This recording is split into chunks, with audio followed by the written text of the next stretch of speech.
Netcasts you love. From people you trust. This is Twit. Bandwidth for the Tech Guy is provided by CacheFly. CacheFly.com. Hi, this is Leo Laporte, and this is my Tech Guy podcast. This show originally aired on the Premiere Networks on Saturday, October 18th, 2014, the day before Dick DeBartolo's birthday. This is episode 1127. Enjoy. The Tech Guy podcast is brought to you by SmartThings, the easiest way to create a smart home. SmartThings lets you control your home using your smartphone from anywhere. For 10% off any home security or solution kit, visit smartthings.com/twit and use the offer code TWIT10. And by Citrix ShareFile. Try ShareFile today for a 30-day free trial. Visit sharefile.com, click the microphone, and enter Tech Guy. And by ZipRecruiter. ZipRecruiter makes hiring faster, easier, and cheaper.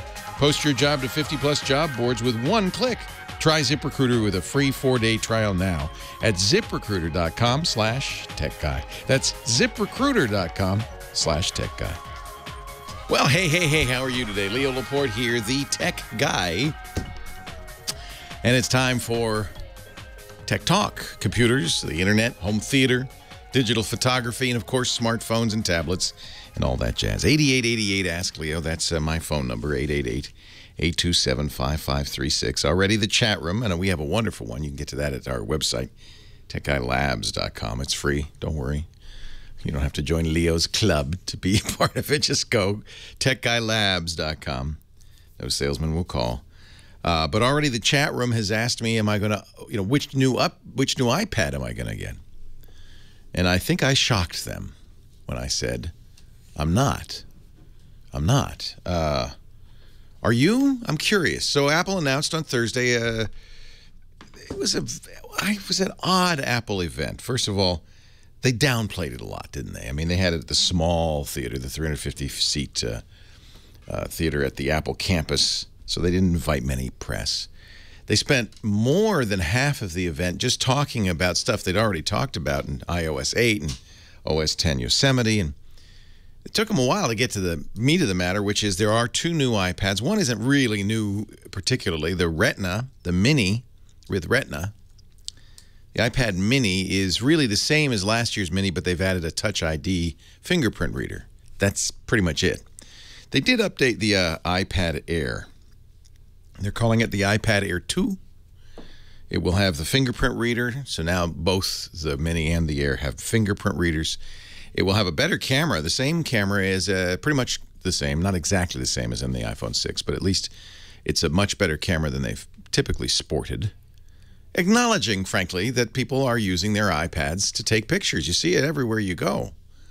It's kind of, I guess we're getting used to the idea of somebody going, smile and holding up this big old chunky thing and taking a picture. And Apple, I think when they first released the iPad, they didn't put a camera in at all, and then they grudgingly put in a camera that was kind of low quality. Finally, they've got the camera up to the same specs or close to it as the iPhone. That's good. No reason not to. And let's see. So the fingerprint reader, better camera, new processor, the 8X, which is a faster processor, I would guess.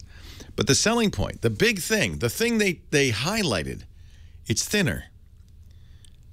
And I can't imagine anybody's asking for a thinner iPad.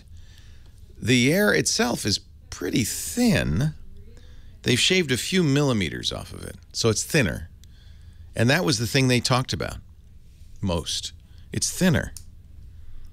I don't really need a thinner one. And of course, thinner, you know what that means, all new accessories, right? You have to get, at least they're still using the lightning cable, but you have to get a new case for it because it's thinner. So I guess, I imagine many of you already have iPads, if not the Air, previous editions. I would say you probably don't need to upgrade unless it's broken. These things should last years. Apple wants you to buy one apparently every year, and I don't think that at that price they start at $500, but once you start putting stuff in them, top of the line one is almost $900, $850, something like that. I think you're probably okay sticking with the existing iPad. Anyway, next year's will be thinner, so why get it now when it's going to be thinner next year? Fingerprint reader makes sense because they want to do Apple Pay. That's the other thing they announced. Apple Pay will launch on Monday. This is the ability to use your iPhone and tap a thing and pay. You won't be able to do that with the iPad because it doesn't have, as far as I can tell, they certainly didn't talk about it, the NFC, the special chip in the back that you would tap. So it doesn't, you can't actually tap it.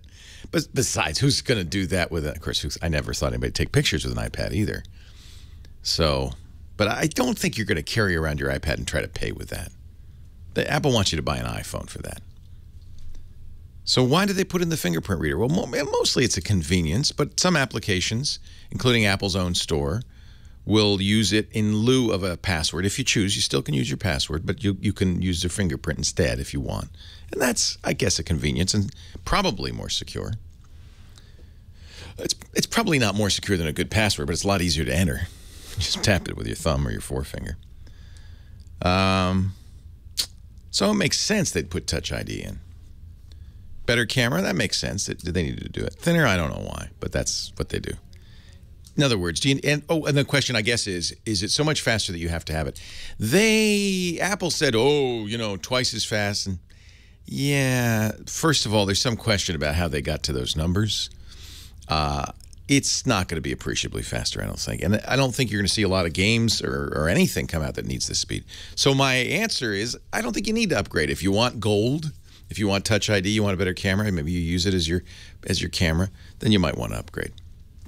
I'll get one and we can review it. But I think I'm perfectly happy for myself with my existing iPad mini with Retina display. That's the one I use at home. And at work, I have an iPad Air we do a show called iPad Today. I needed the bigger screen. I like the little screen. Don't feel pressure from Apple. Apple Pay launches Monday. That might be interesting, and it certainly is driving people to buy iPhones because Apple Pay will require an iPhone. The good news is, and we'll have to wait and see what happens, but I'm almost certain that any merchant who buys the equipment to do Apple Pay will also support Tap to Pay from other phones. Most Android phones, all Windows phones, have NFC, that special chip built into it. They won't have, the fingerprint reader, the only one that has a fingerprint reader is a Galaxy S5 and soon the Galaxy Note. It's not the greatest fingerprint reader anyway. You kind of have to do it a few times. So in most cases, you'll type a PIN. The nice thing about Android is you'll have a variety of choices in wallet. You can use the Google Wallet, but there are other wallets, including one from Verizon and the carriers. They used to be called ISIS. They've renamed it for obvious reasons. And so you'll be able to use that. I would bet, we'll see on Monday, I would bet that anybody who adds Tap to Pay for Apple Pay will also give you the Google Wallet or Android capability. Apple also pushed out a new version of OS X. This is called Yosemite. I'm kind of hard-pressed to explain to people who are curious what Yosemite is. It looks different, and there is stuff under the hood. The notifications have changed. They're a little more complete. Notifications on the desktop are a mixed bag because you are sitting at your desktop computer. It makes sense on a phone, maybe not so much on a computer. And they'll also, Yosemite will have some, they call them continuity handoff features. So your phone, you could call, if your phone rings, so will your computer. That's annoying, by the way. And then if you want to make a call from your computer, you can, and it will use your phone and things like that. You're working on a document on your computer, and then you can go work on it on your phone. In other words, don't rush. In fact, our experience with Apple now in the last couple of operating system upgrades on iOS has been, you might want to wait. And I think that's always the case with a new operating system for the desktop, especially if you use your desktop for work. Now, of course, I have installed it on all my Macs. I'm installing it right now on my laptop at work. That's my job. And that way I can let you know if there's what we call a showstopper. Oh, it's talking to me. Okay, I will continue and set up here. And we're going to put, I always do this. It's my job to try this stuff out, and I'll let you know if there's a problem. But right now, don't rush, because you don't get a whole lot of new stuff, to be honest. In fact, in general, don't rush. Monday, there'll be a new iOS 8.1. That's going to be for support for Apple Pay and then for Yosemite. Don't rush. Let you know, there's somebody at work. There's the nerd. Let the nerd at work who has to have the latest thing, let him install it or her install it first and watch. See if she starts tearing her hair out. If all is calm for a few days, then do it. Leo Laporte, the tech guy.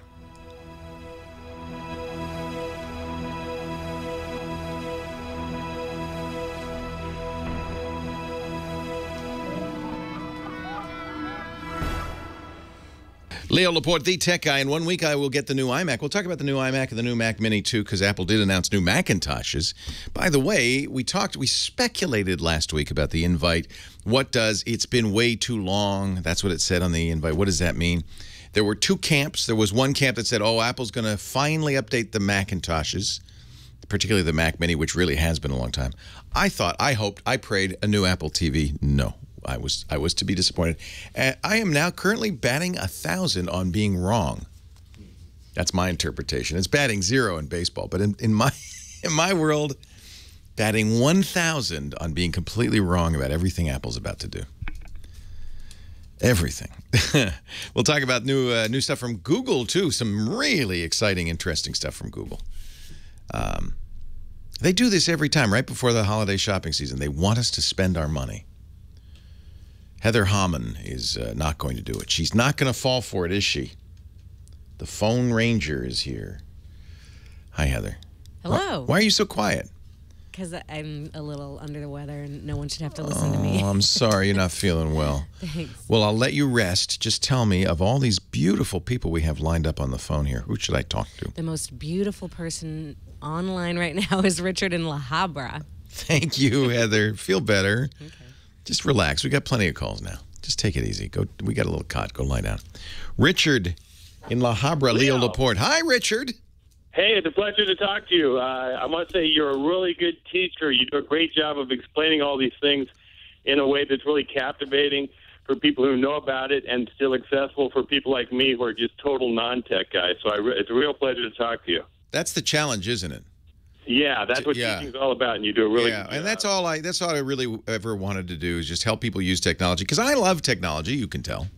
And I feel like everybody should know enough about it to use it in their lives, because it can make a big difference. But then you can waste a lot of money on it. Yeah, so it's a kind of a balancing act. What can I do for you? I'm wondering if anything's going on with the Google algorithms. I have a blog, and I've managed to get several of my pages really high up on some Google search terms. Yay. So, I'm on the first or second page on several searches people do. And then last night, all of a sudden, all these pages where I'm on page number 1 or 2, I've gone to like page 9 and 10. Is there something going on with their algorithms, or did I just make a mess? Well, they are always changing their algorithms. Google calls their algorithm. An algorithm is a word that describes a computer system for solving problems, I guess. You use algorithms in your head, too. Remember algebra? Probably don't. But even addition and subtraction, you use algorithms. You use techniques for solving a problem. An algorithm, that's all it is. It's a computer technique for solving a problem. In this case, the problem is you've got a big pile of websites. Google's been, for the last 13 years, crawling the internet, collecting all these web pages. And they keep them in a big database. They don't keep the whole page, but they keep enough of it. The first, I think, 1,500 characters and some key information about it.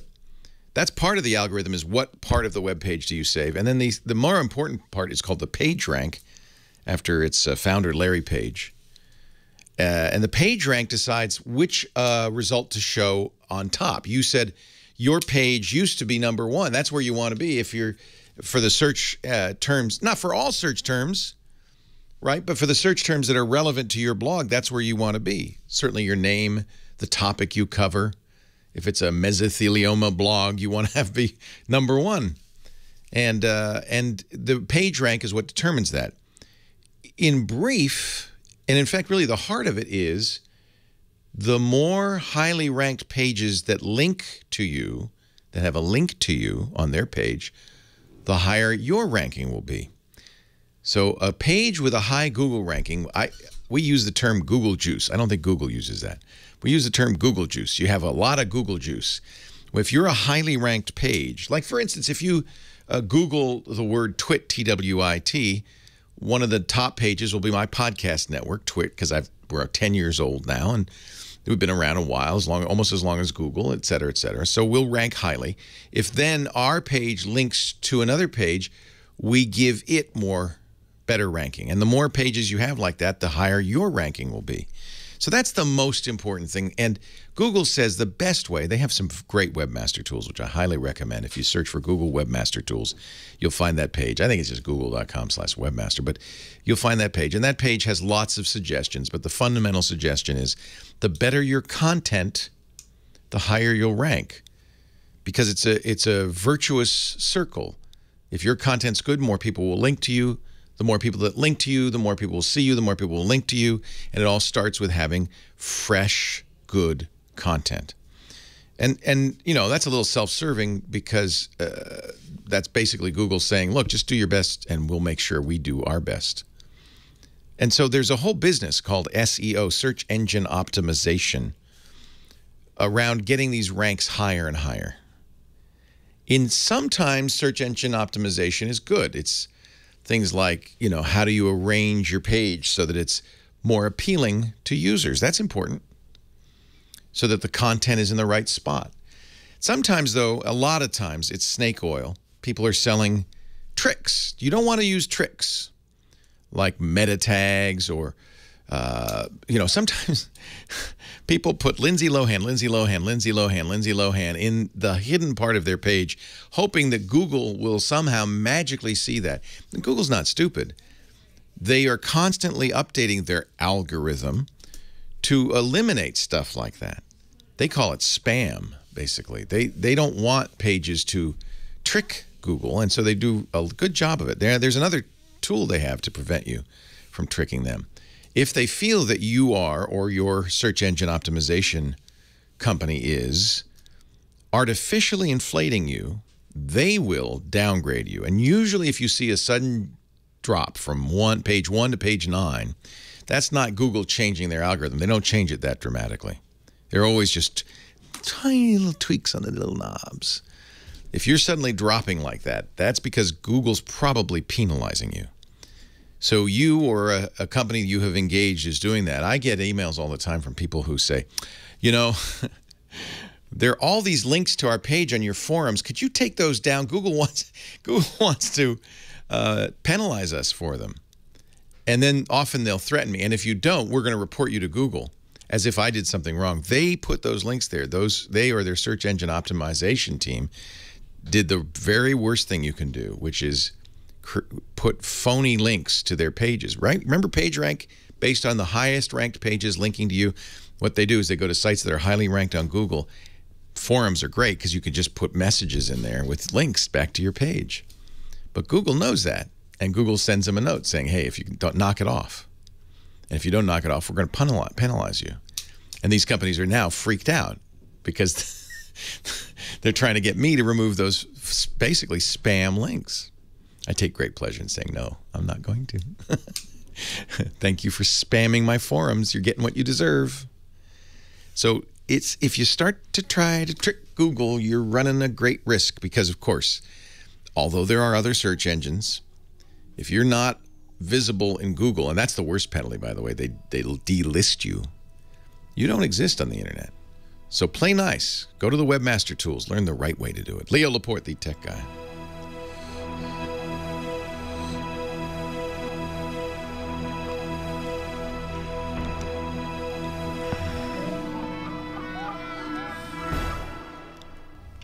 I like the G3. Beautiful screen. I think that those ultra-high def screens use a lot of juice. That's why I'm interested in the Nexus 6.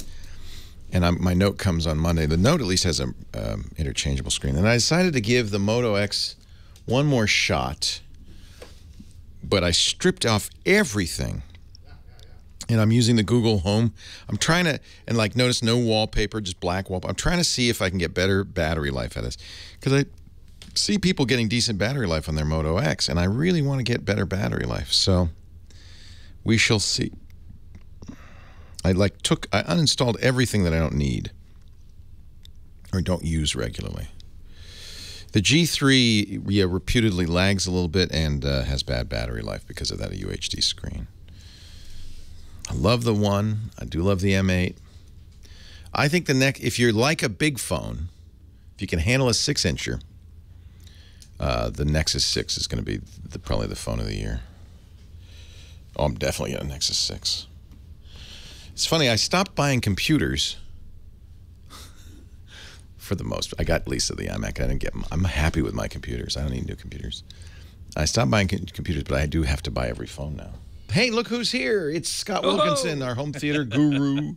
Scott joins us each week to talk about big screen TVs, surround sound, and all that jazz. Hi, Scotty.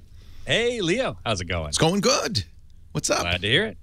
Hey, the big news this week, of course, is HBO and CBS both announcing that they are launching, CBS, in fact, it's already launched, a web streaming service. You no longer, with HBO, you'll no longer need a cable subscription in order to get HBO streaming. So this is a huge thing because HBO and CBS and every other content creator really need or have up to now needed the cable companies. So even if you had HBO Go or Showtime Anywhere or Hulu or any of these, you would have to demonstrate that you'd already paid for that service with a cable company. Not all cable companies allowed it even.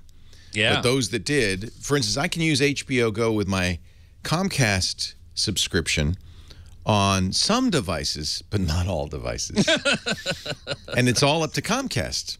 Yeah. So HBO, for a long time, consumers have said to HBO, please, we don't want a cable company subscription. We just want Game of Thrones. Please let us buy HBO on the internet only. So you could still put it on your big screen TV with a Roku or an Apple TV, but you wouldn't have a cable subscription. And so they say they're going to do that, huh? That's right. That's right. Sometime next year. With HBO, you gotta believe it's 2015. There have been some phone calls back and forth from Brian Roberts, the CEO of Comcast, to HBO saying, you really want to do that? You really want to do that? You really want to poke the lion? Yeah, exactly, exactly. I mean, they've got this business model that has worked for a long time, and they get a ton of money from the cable companies to carry their product, and now they're pissing off the cable companies. Maybe. I'll believe it when I see it. It would be huge news because, and we've talked about this, this is coming at some point where internet broadcasters are equivalent to terrestrial broadcasters.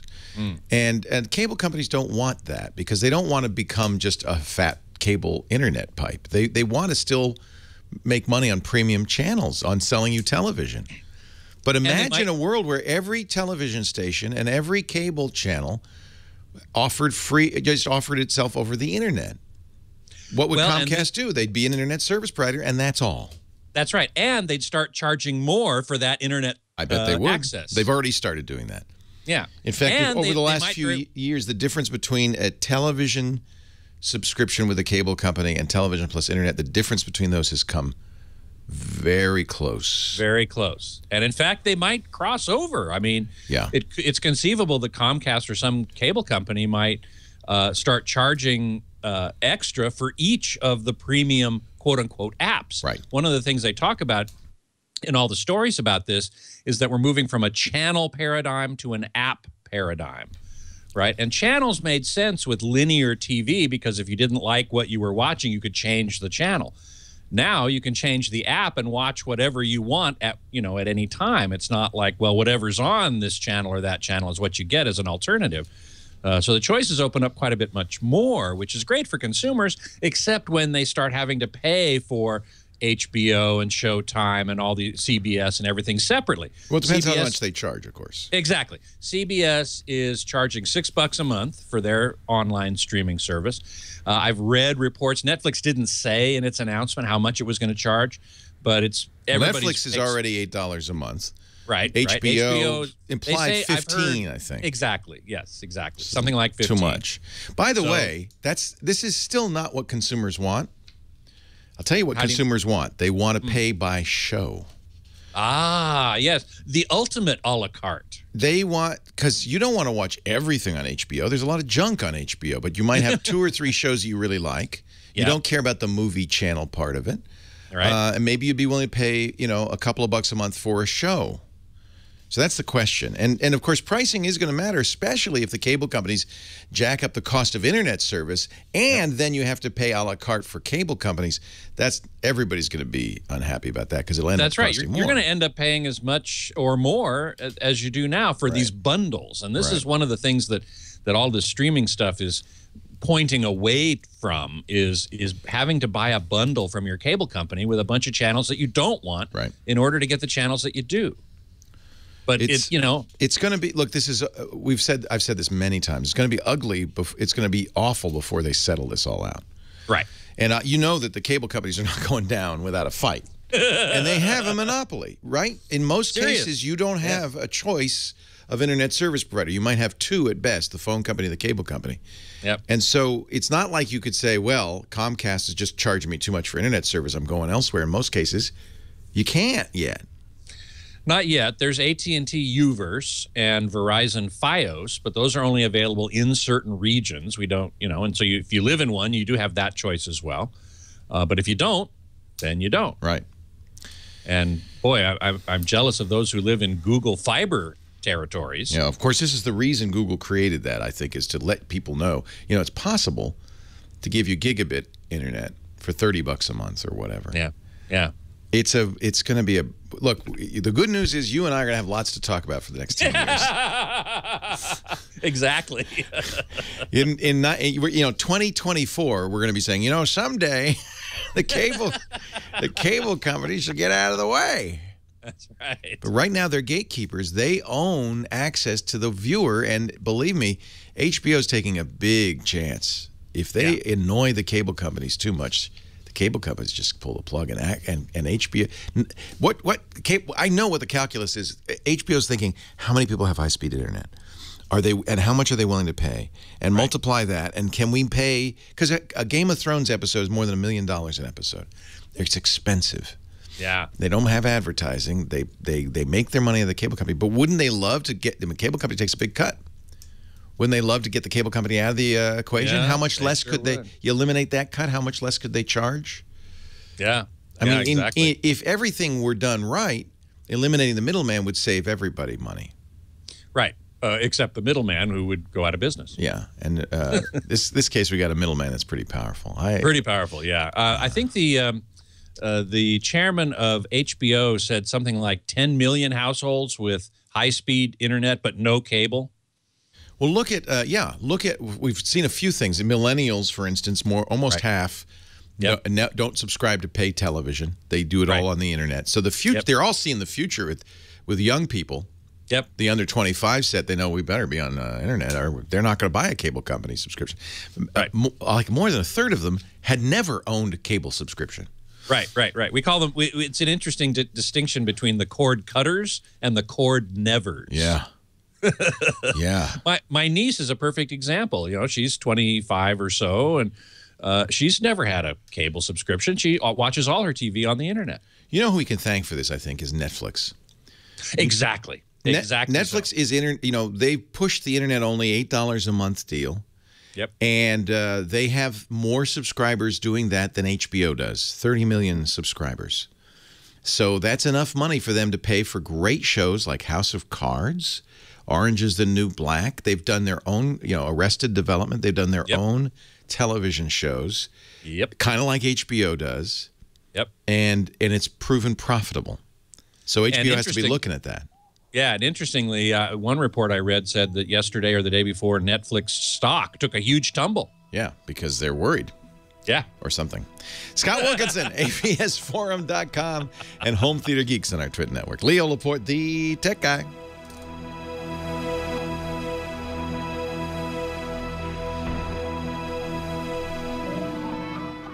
Stock market's the last group you should ask about this. They don't know what's going on. Well, that's true. That's true. They're kind of nitwits. They're nitwits. This isn't the first time they've punished HBO stock and then changed their minds at the go, oh, whoops. Sorry about that. Oh, I guess they are okay. Yeah, Jay said Netflix lost 30% stock value. They dropped some billions of dollars worth of. Yeah, that's the stock market. And, I think there's some thought, the stock market, the wisdom of crowds, they must know in mass what they're doing. And I don't think that's true. No. Mass mentality, the mob mentality, perhaps. Yeah. And we've seen this before, and then we've seen them come back. So, yeah. Let's look at the stock price. Oh, yeah, they did come back a little bit. Go ahead. Yeah, sure. I was just looking at, Loquacious has Netflix. I do, too. So many people do. As you said, what, 30 million subscribers? Yeah. Well, there's the drop. I guess it didn't come back. That's a big drop. And that was that because of the announcement? I think so. That's what the reports I read indicated or implied anyway. Yeah. Mike B says, I forgot about the cord shavers. I suppose. Sandblaster asks, does Japan still precede us in tech ways? What is their cable TV and internet TV? I don't know. That's a good question. I wouldn't be surprised if they have a faster per capita bandwidth to the home. I know South Korea certainly does. Last time I looked, they were like #1 in the world with like 20 megabits. We're per capita in the U.S. something more like under 10 anyway. So that is a factor as well. Beatmaster asks, what are my thoughts on the 5K iMac? I don't know. If it has a true 4K screen, which I guess it does, it's a Retina. More than 4K. More than 4K. 5K. Yeah, so streaming Netflix on that might look really good. Netflix 4K, I mean. If it has an HEVC decoder, which we don't know. I don't know, anyway. Somebody probably does. But it's not really it's not designed to watch TV on. I know for me personally, I spend so much time in front of my computer that I don't want to watch my TV on my computer. So that's why I have an Apple TV and a Roku and stuff in the theater, because that's where I want to watch my TV. I do subscribe to the lean back versus lean forward paradigm there. I want to lean back when I'm watching TV.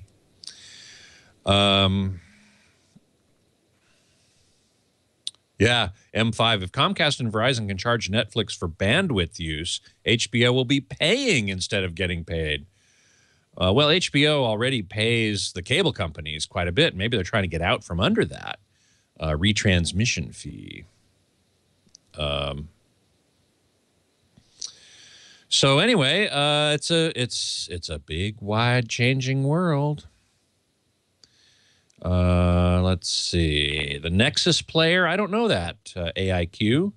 I don't know the Nexus player, so I can't say that I can say anything about it.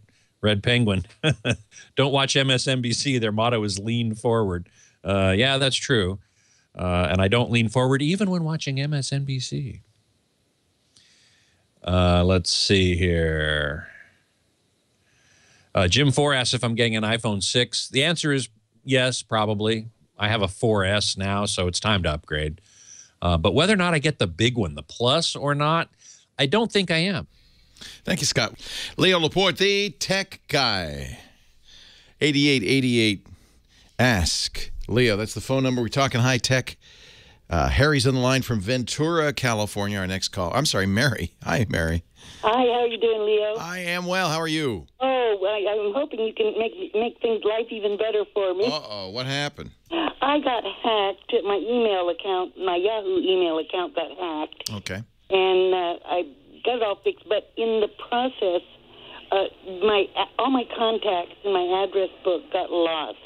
Now, is there any way to retrieve that other than manually doing it? Yahoo Mail, it's impossible to reach anybody by phone in customer service or text. How did you get it unhacked? I beg your pardon? How'd you get your mail unhacked? I went, I first of all changed my password. Then I took up my modem and I took it over to my computer repair people here. And I said, check it, fix it, It's not the modem. Or the computer. Yeah, it's probably not the computer either. They probably guessed your password or they used your secret questions. See, Yahoo still uses secret questions, which are terrible. If you forget your password, you call or you go through an online process where you answer. Remember those questions where you went to high school, stuff like that? Yeah. And that is a very, very insecure way to reset a password. So it sounds like they didn't reset your password because you were able to still get in, right? Beg your pardon? When you were able to get into your Yahoo account still, so they didn't change your password. No, they They didn't. guessed it. And how do you know it was hacked? Because usually if a hacker gets into an account, if they're going to, if they just want to sit and watch what you're doing, which sometimes they do, they won't change the password. Okay. But how do you know you were hacked? Okay. I started getting calls from all my friends all over the country saying, because they got an email from me saying I could use some quick help. Yeah, that's very common. Now, it had your Yahoo address on it. Did it have personal information in it as well that made it sound like it really was you? I know some of them caught. Yeah, the way they signed the email was Mary B. Okay. And I never signed my name that way. They caught, and some people caught that the return address was not my SBC Global. Oh, that's interesting. What was the return address? I beg your pardon? Oh, it was Outcast or Outland. It wasn't anything you own. Oh. I don't think your account was hacked. Okay. So they took all my email. So, but you do, your email and your contact list is gone? Mm-hmm. Yep. Yeah, I don't think your account was hacked because it's easy to do this, by the way. Okay. All I need to do is pose as somebody. I don't need to get into your account to do it. Although they did have your friends' addresses, didn't they? So they must have. And then they asked for money when you wrote back. Yeah, yeah. I've had this happen. My gardener, a couple of years ago, I got an email from my gardener that said, and it said, "This is your gardener." And so that gave it some credibility. And I am stranded in Europe. I thought, well, that's odd. He was here yesterday. And they've stolen my passport and wallet. And all I need is a few $1,000s to get back home. And I'll pay you back the minute I get back home. And actually, it fooled my ex-wife. She started to send him money. I said, whoa, stop. That's not real. Owen was here yesterday. He's not in Europe. And the way they do that is they hack your. It was a Yahoo account. This is very common with Yahoo. They figure out what your password is. They log in, and then they read enough email to know a little bit about you, so that they can send a credible email to all your friends. But a couple of things are strange about this. One, they didn't use your Yahoo address for the return address. I guess they didn't want to. Maybe they didn't want you to notice. Mm-hmm. And they didn't change your password. But it does sound like they left traces unaccountably, because if you want to do this sneakily, you don't delete all the mail and delete the contacts and stuff. Yeah. So when you logged into your Yahoo account, there was nothing there, right? Right. My contact, the mail was there. There's everything that I'd saved and, and everything was there. But just the contacts and the address were gone. Yeah, it's fairly easy to do. I don't think there's a way to get it back. You weren't syncing it with anything on your desktop, were you? Was I what? Were you, like, synchronizing it with anything on your desktop, like Outlook Mail or anything like that? I don't know what you mean. I'm not real technical. Yeah. I have an iPad. Yeah, okay. So, yeah, if you go into your iPad contacts, do you see those contacts there? No, they're not. They're gone there. But what happens when I try to send an email from my iPad, if I start to type in somebody's email address, it fills it out. Right. It knows those because it's remembering them. Yeah. Yeah, I don't believe if they deleted it, I don't know why they would do this. They went into your account and they deleted it. Then the good news is it's unlikely that it was your computer that was hacked. They almost certainly just guessed your password, or used the secret questions to get the password. So you've changed the password, and was the password that you were using, was it like dictionary words? Was it birth dates? No, was it guessable? It was I think it was me court instead of Courtney, me court. Yeah, those are dictionary words. So what you don't want to use is words that are in the dictionary like me and court. Okay. Because what they do, it seems hard to believe, but what they can do is they can take an entire 150,000 word dictionary and try all possible combinations, and it takes them seconds. And so if you know, add some stuff to that, like your zip code or your phone number. You know, I love using my childhood phone number. For some reason, that's something we never forget, but no one else knows. You remember your mom made you memorize it. Something like that. And then, so those are good things to use. And then add stuff to it. The more random and weird it looks, the better. Right. So if you used any English language words with your birthday or an anniversary or a calendar date, those are all easily guessed by the bad guys. They're very good at this. Okay. So don't use meat court anywhere. The technician set me up with a real weird one. That's what you want. Okay. Technician knows. Yeah. That's good. So it sounds like you got some help, but I do not know I don't think Yahoo has any way. Well, wait a minute. Look at this. Look at this. The chat room is truly amazing. There is a restore email, contacts, and mail settings. If your account has recently been compromised, this is at Yahoo. Well, this is a long address, but if you can get to techguylabs.com, we'll put this address in our show notes at techguylabs.com. Okay. Or you can search Yahoo Help.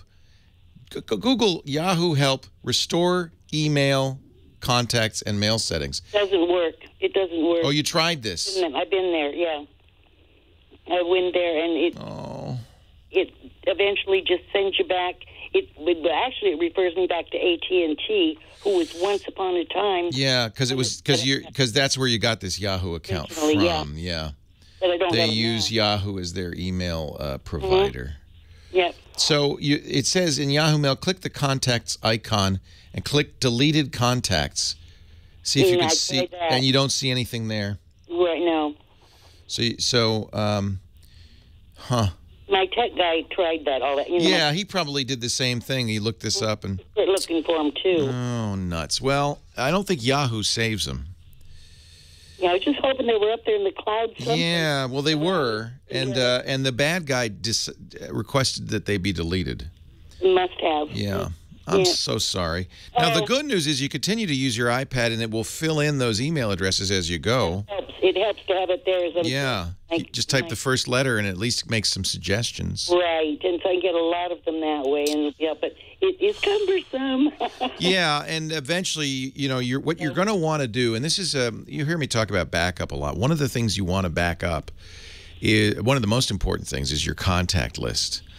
So there was a way to do it's not anymore, obviously, but there was a way to do that from Yahoo Mail to save it as a file. Okay. It's hard for people with iPads only because that file, you can save it on your iPad, but it's not as usable as if you were saving it on a computer. So I did print it out 2 years ago. Oh, good. Smart. A printout is a very good form of backup. I mean, it's a pain to re-enter. Yeah. But you didn't lose it. No, Carbonite said they can't go into the cloud thing. They only back up your physical drives. On my computer. Yeah. So they couldn't reach. Yeah, so that's one reason you want to, for future reference, go to Yahoo Mail and say, export my contacts, and you'll export them as, say, what they call comma-separated values, CSV file. You save that, then Carbonite will back it up because it's saved on your hard drive. And if there's an emergency, you can always restore it from that file. But as of right now, I don't think you can. If Yahoo doesn't have it, and it doesn't sound like they do, I'm so sorry this happened to you. Leo Laporte, the tech guy. We'll put anything we can figure out in the chat room in our show notes at techguylabs.com. Mary, just look for the call, second call of the day. Hey, our show today brought to you by a great home automation solution called Smart Things. Have you heard us talk about Smart Things before? This was a Kickstarter project how long ago was it now? It's a little while now. That was a great idea. It said, home automation, everybody wants to do it. But the problem is there are all these different competing solutions, we call protocols. Wouldn't it be nice if there were one centralized, simple way to do this? And that was the idea. They raised money, and they created a great product called Smart Things. It all starts with the Smart Things Hub, which can talk to all of the different kinds of devices in your home. Everything from your GE stuff, your Schlage locks, your Honeywell Eon or Nest thermostat, your drop cam, your Philips Hue lights, your Belkin Wemo, your Sonos. And that's the hub right there. And then you can use your smartphone to control it. You can use the internet to control it. Things like if, then that. So you get all sorts of sophisticated solutions. SmartThings offers 3 home security kits that are a great place to start. They're designed to help you protect and monitor your home. And then they've also introduced 4 new brand new solution kits. Yes, Android and iOS. And the solution kits are great because they will help you get one thing done, but then they're all completely expandable from that point on. So they have the multi-sensor, the moisture sensor. They have all sorts of great devices. I want you to visit smartthings.com. Take a look at the home security kits, the solution kits, lighting automation, energy saver. They also have a maker kit if you're, a maker type that will integrate with your Arduino project. Now the sky's the limit. Everything starts with the SmartThings hub, and then it gives you the sensors you'll need to turn your home into a smart home in as little as 15 minutes, including new and improved updates of the SmartThings Zigbee sensors. They've updated those. Very cool stuff. So look at the security kits, the solution kits. It's an open platform. That means it's compatible with hundreds of devices, and there are thousands of things you can do in it. If you want to know more, just download the free SmartThings iOS or Android app because you'll see all the stuff you can do in there. Really sweet. Just get started creating your smart home at smartthings.com/twit. This gets you started. You'll save 10% off the purchase price of any home security or solution kit, but you have to use the offer code TWIT10, TWIT10 at checkout. Solution kits start as low as $170. Home security kits, $350. TWIT10 is the solution or security code. You also get free shipping within the U.S. SmartThings, love these guys. They've got the right attitude. SmartThings.com/twit. It's open. That's what I love about it. And don't forget to use the offer code TWIT10 at checkout. I love this idea. Wouldn't it be nice if your garage door would just open as you pulled up? You can. You can. SmartThings.com/twit. I was just typing to Beatmaster.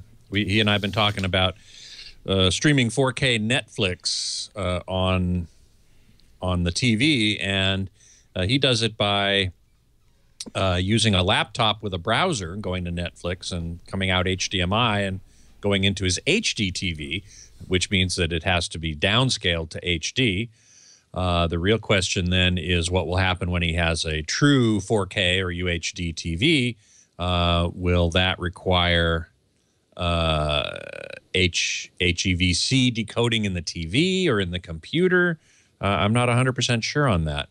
He also points out that there were some TV models that just came out with 4K Netflix app included, and I'm sure that's true. I know that's true.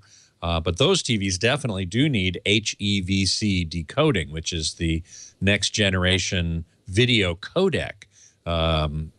That it's also called H.265, and mostly these days high def uses H.264 or AVC, Advanced Video Codec, and HEVC stands for High Efficiency Video Codec, and that's what they're using with UHD or 4K content. So any TV that comes out with a 4K Roku or a Netflix app certainly has HEVC decoding in it, and so that should not be a problem. I look forward to trying one myself. I think the Vizio P series has one, and I might be getting one of those pretty soon, actually, to check out. So,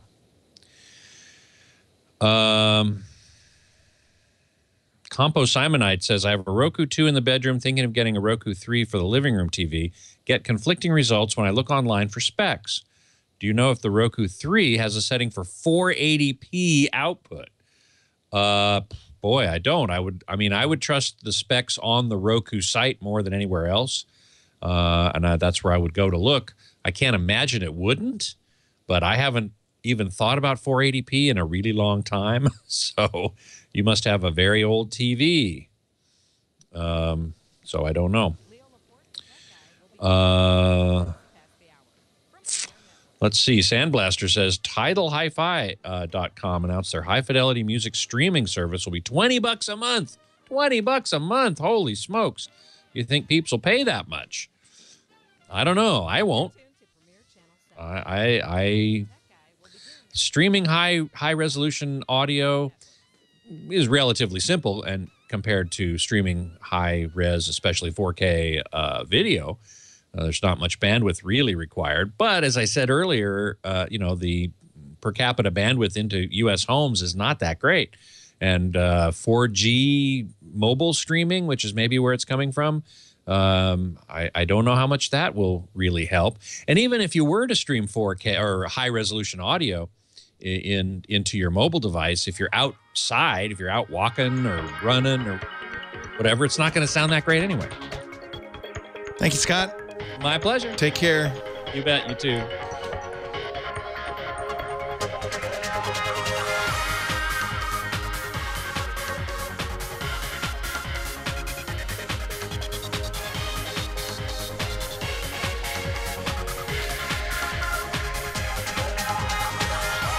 Well, hey, how are you today? Leo Laporte here, the tech guy. Time to talk about computers and the internet and home theater and digital photography and all that jazz. Smartphones, too. 8888 Ask Leo is the number. 888-827-5536. We talked a little bit about Apple's announcements this week. Google, the day before, stole a little bit of thunder from Apple by announcing 3 new products. A new phone. Google's always done the Nexus phones, and the idea was these are pure Android phones, kind of a reference for developers. Traditionally, less expensive than mainstream phones that you'd get from Verizon or AT&T, but in this case, no. This is a high-end 6-inch phone, 5.96 or something, giant phone. In fact, it's so big that the code name for this was Shamu, the killer whale. They knew it was a big phone. It's made by Motorola, based on the Motorola platform. Just bigger phone, big battery, dual front-facing speakers. But most interestingly, it's going to compete with something like the Samsung Nexus or Samsung Galaxy Note 4, which comes out this week as well, with its Ultra HD screen, UHD. The highest res screens up till recently, were 1080p screens.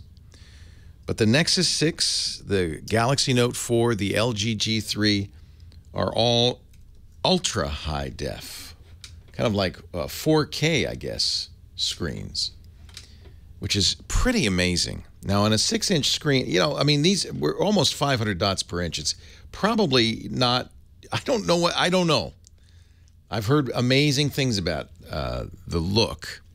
2,560 pixels tall, 1,440 pixels wide. Wow. I've heard good things about the Note 4 screen. I should have one of those early next week. The Google phone won't be out till late this month. But it will be expensive. It'll be, it'll be $650, $700 phone, very much like the other flagship phones. Also unusual for Google, available from 5 U.S. carriers: AT&T, Sprint, Verizon, T-Mobile, and the other guy, which I can never. Was it U.S. Cellular? 13-megapixel camera, very nice cameras, comparable again. I think it's the same sensor, in fact, as the iPhone 6, as the next. Is it the same as the Note 4? I think the Note 4 might have a little bit better sensor. High-end processor, 3 gigs of RAM. These things are beasts. They're not even phones, really. They're small tablets, really, let's face it. Small tablets with phone capability. Google did announce a tablet, too, the Nexus 9 tablet, which will be a 9-inch tablet. Both the Nexus 6 and the Nexus 9 will run Google's next version of Android. They call it Lollipop, Android 5.0, which has a new look. I don't know how much new is under the hood. We'll have to wait and see, but there's certainly a new look, new design. Very nice, I think. Very nice. We're at the point now with everything, computers, tablets, and phones, where they're very mature products, and it's hard to make any big jump. The screen resolution's a big jump. We saw this on the LG G3, but the processor wasn't quite fast enough to keep up with it, and the battery life suffered because of it. You put a lot of dots on the screen, and it can slow your phone down a lot and can kill the battery. So it would be interesting to see. Both the Note 4 from Samsung and the Nexus 6 from Google, Motorola, have big batteries. They're big phones. They have somewhere to put it. Google also announced a television streaming device, the Nexus Player, that is really another Me Too product, I think. It looks a lot like the Amazon Fire Player. It even comes with a gaming controller or for an additional cost. It's just another thing to hook your TV up to the internet. You know, Netflix, YouTube, Hulu Plus, that kind of thing. But as we were talking about with Scott Wilkinson earlier in the show, this is the future, is internet connected televisions. We're moving fast, and every company wants to have a toehold in there. Microsoft with its Xbox, Sony with its PlayStation, Amazon with its Fire TV. There's Roku, there's Apple TV, and of course the Google Nexus Player now. So that's the latest from Google. Apple also announced, we didn't talk about it last hour, but Apple also announced a very high resolution, speaking of high resolution, iMac, a 5K. Oh, no, we got you beat. We got 5K on the iMac. Wow, 27-inch screen, even better than 4K. Wow. I wouldn't rush out to get it. I did rush out to get it because I need to review it, but I wouldn't, if I were you, rush out to get it until the reviewers get their hands on them and say, if these are, you know, if this computer can handle all that, all those dots. That's a lot of, it's 14 plus megapixels. That's a lot to move around on the screen at 60 times a second. That's a lot of data. So we'll be watching with interest. I don't know when you're going to be able to get the Nexus TV from Google. They didn't get FCC approval. Whoops. So that might delay it a little bit. What a world we live in. I mean, all they can do at this point is make them thinner, faster, better looking screens, and already they're as fast and as thin and as good looking as we really need. And that's why I think sales have slowed on all of these products, on tablets, on computers. And most people, the computer that is in your pocket is probably the most important computer. And for many people, we're getting to the point, I think, especially when you get to a screen that big, that you don't really use your tablet very much. You may not even use your desktop computer very much. 8888 asked Leo, are you in the market for these products? Or are these companies just throwing stuff at you and you're dodging left and right? I mean, who's going to spend every year, thousands of dollars to get the latest thing? I don't know. Greg's on the line from Orange County. Hi, Greg. Leo Laporte, the tech guy. Hey, Leo. How you doing? I'm well. How are you, Greg? I'm great. I've called you over the years. I'm a big Apple guy, and recently got my iPhone 6 Plus. It was doing some stuff with GoDaddy. I run all my business. I have a gym down in Orange County, and all my trainers, we have our own emails. I get them their own emails because I bought a grandfathered package from GoDaddy that I get 500 email bulk. Awesome. So everybody gets their own emails. Yeah. Yesterday I called GoDaddy, and they tried to tell me that the POP and the IMAP are going to be obsolete within the next few months, and try to sell me Microsoft 360 email or something of that sort. Yeah. Well, what are they true on this account, or they just trying to sell me up something? In fact, I wouldn't put it past GoDaddy to try to upsell you. They're very good at that. However, they're right. Pop mail was the original form of email. That's what we all used in the early days. And that was, you knew you were on Pop mail because you would download your email and would delete it from the server. You had the one copy on your hard drive. And that was in the days when, frankly, hard drive space was dear. The ISPs didn't want to store your email. But in the day, what's really changed is we all have multiple devices now. We have desktops, we have computers at work and at home, we have phones, and we want all of them to have an up-to-date view of the mail. So what's changed is instead of downloading the mail and deleting it, and there was a hack where you'd leave it on there, but that's not a good way to do it. We now use IMAP and Exchange and other systems that keep the mail on the server. And your phone, your computer, your laptop, your tablet are all views of the server mail. When you delete something, you delete it across all of them. When you answer an email, that sent mail goes into the sent mailbox and is visible on all of them. And that's kind of what you want, frankly. So we're running out of time, so hang on. You don't have to listen. You don't have to stay on the phone. You can listen on the air. I'll talk a little bit about why you do want to do that and where iOS is pushing you, too, in just a bit. Leo Laporte, the tech guy. There's a fairly serious bug in iOS 8.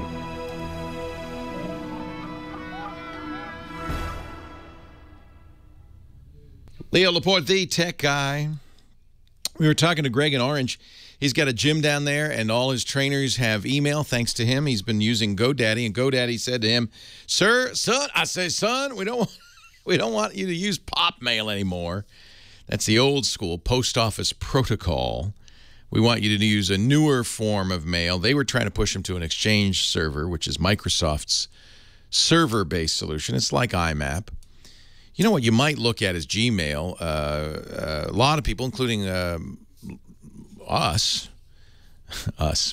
we, my company, use Google Apps and Google Docs for our email account. Then you get a Gmail account, but you have a corporate name. It can be, in this case, it's at twit.tv, my company's address. It's not free, but it's fairly inexpensive, and it's very much like IMAP. It's not quite. Google uses its own Googly. Of course, they wouldn't use straight IMAP. They've got to do a Googly thing. But they do a good job with spam. They do a good job in organization. I'm very happy with it. But if GoDaddy has a solution that's affordable and does what you want, yeah, you probably do want to move away from PopMail, especially on iOS. No, I wasn't talking to you, Moto X. I don't know why you woke up. We've got to teach these phones just to sit and listen and stop talking. All my phones now, in the middle of the night, Siri wakes up. I don't know, maybe I snored, hey, Siri. I don't know. When it wakes up, it says, yes, what do you want? I said, go back to sleep. Thank you. So I would encourage you to actually do what GoDaddy says. If it's affordable, you get a lot of benefits doing that, and it will work better with iOS. In fact, iOS has both Exchange and IMAP support built in. Their POP support and APOP support especially is buggy in iOS 8. That may be what you're experiencing, Greg. Yes. So is it much more expensive? They're asking per email $47 right now. A year? Yeah, per email. And so yeah, that's the same, roughly the same as Google. Yeah. Is that what you're paying per email? Yeah, per year. Okay, because and that's what they had told me also. They said iOS 8, if you have a 6 Plus and you have the new email, the older eStyle email is not going to work. Well, that's right. But we don't know, but we think it's a bug that will be fixed.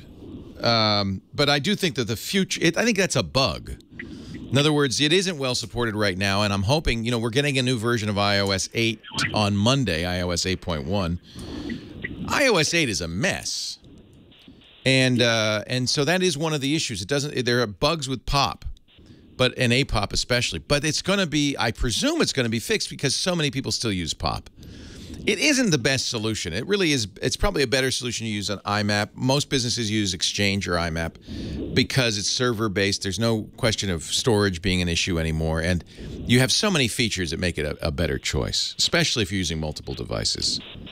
Now, let me ask you, the Exchange that they're trying to sell me. See, right now, currently, I have an old grandfathered 500 box, and I have, they want to move you off of that. They want to shut that server down. Yeah, I have info at my company's name. You'd have all of that stuff. Yeah, you can have all that stuff. Oh yeah. Okay, but they're individually, so like the info. You got to pay for each name that you get on each. Well, yeah, and you may want to shop around. You don't have to go with GoDaddy. You can move your domain somewhere else, and you may want to. Is your website with GoDaddy as well? It's hosted through GoDaddy. The website? Yes. Yeah, so it may be a lot to do, but you can certainly shop that and get a better price. Okay, definitely. You can shop it. Exchange email you can get for a couple of bucks a month, I'm sure. Really? Yeah.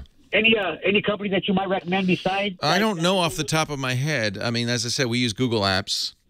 But there are a lot of, this is something that you can, everybody and their brother does. Is Google Apps, that's an IMAP email system? Well, it's IMAP-like. Google has its own, Gmail is its own thing. It does, the thing is people love Gmail and they love being able to use their web browser to get their email as well as an email client. There's a great Gmail client on the iPhone that works quite well. Now, let me ask you, Leo, is this something that's going to be that the next few months that my email is going to be obsolete? Or No. It isn't obsolete. I fully believe Apple has a bug in iOS 8 that they will fix, and GoDaddy's taking advantage of that because they would like you to move off the old-fashioned POP servers to something more modern and, incidentally, a little more expensive. That's GoDaddy taking advantage of something. There is a bug. We know there's a bug in iOS 8. There's 100. There's 1,000. It's really terrible. And and one of the reasons people are not going to iOS 8, frankly, less than half of iPhone users have already upgraded. And they're right. Apple people tend to upgrade right away. Not a good idea in general. Operating systems are tricky. And there are always lots of bugs, whether it's with Yosemite or iOS 8. And it's a very good idea in business especially. And this is something that will be drilled into you by your IT guys. Don't jump. It's in business, it's good to be slow because bugs hurt productivity, and that means it costs you money. So it's always a good idea to delay. You're a nice guy. You went out and you got your trainer's iPhone 6s, which is awfully nice of you, and they got iOS 8. It will be fixed. I don't know when. It's Apple's time frame. Apple screwed up a lot of things in iOS 8. I don't think POP is obsolete, and Apple is not going to abandon it. It can't. It can't. So, consider it a sales pitch. A sales pitch is not without merit, only because IMAP is better and Exchange is better. There's lots more you can do with it. But I would shop it. That's $50 a month, a year. That's a little pricey. It's Leo Laporte, the tech guy.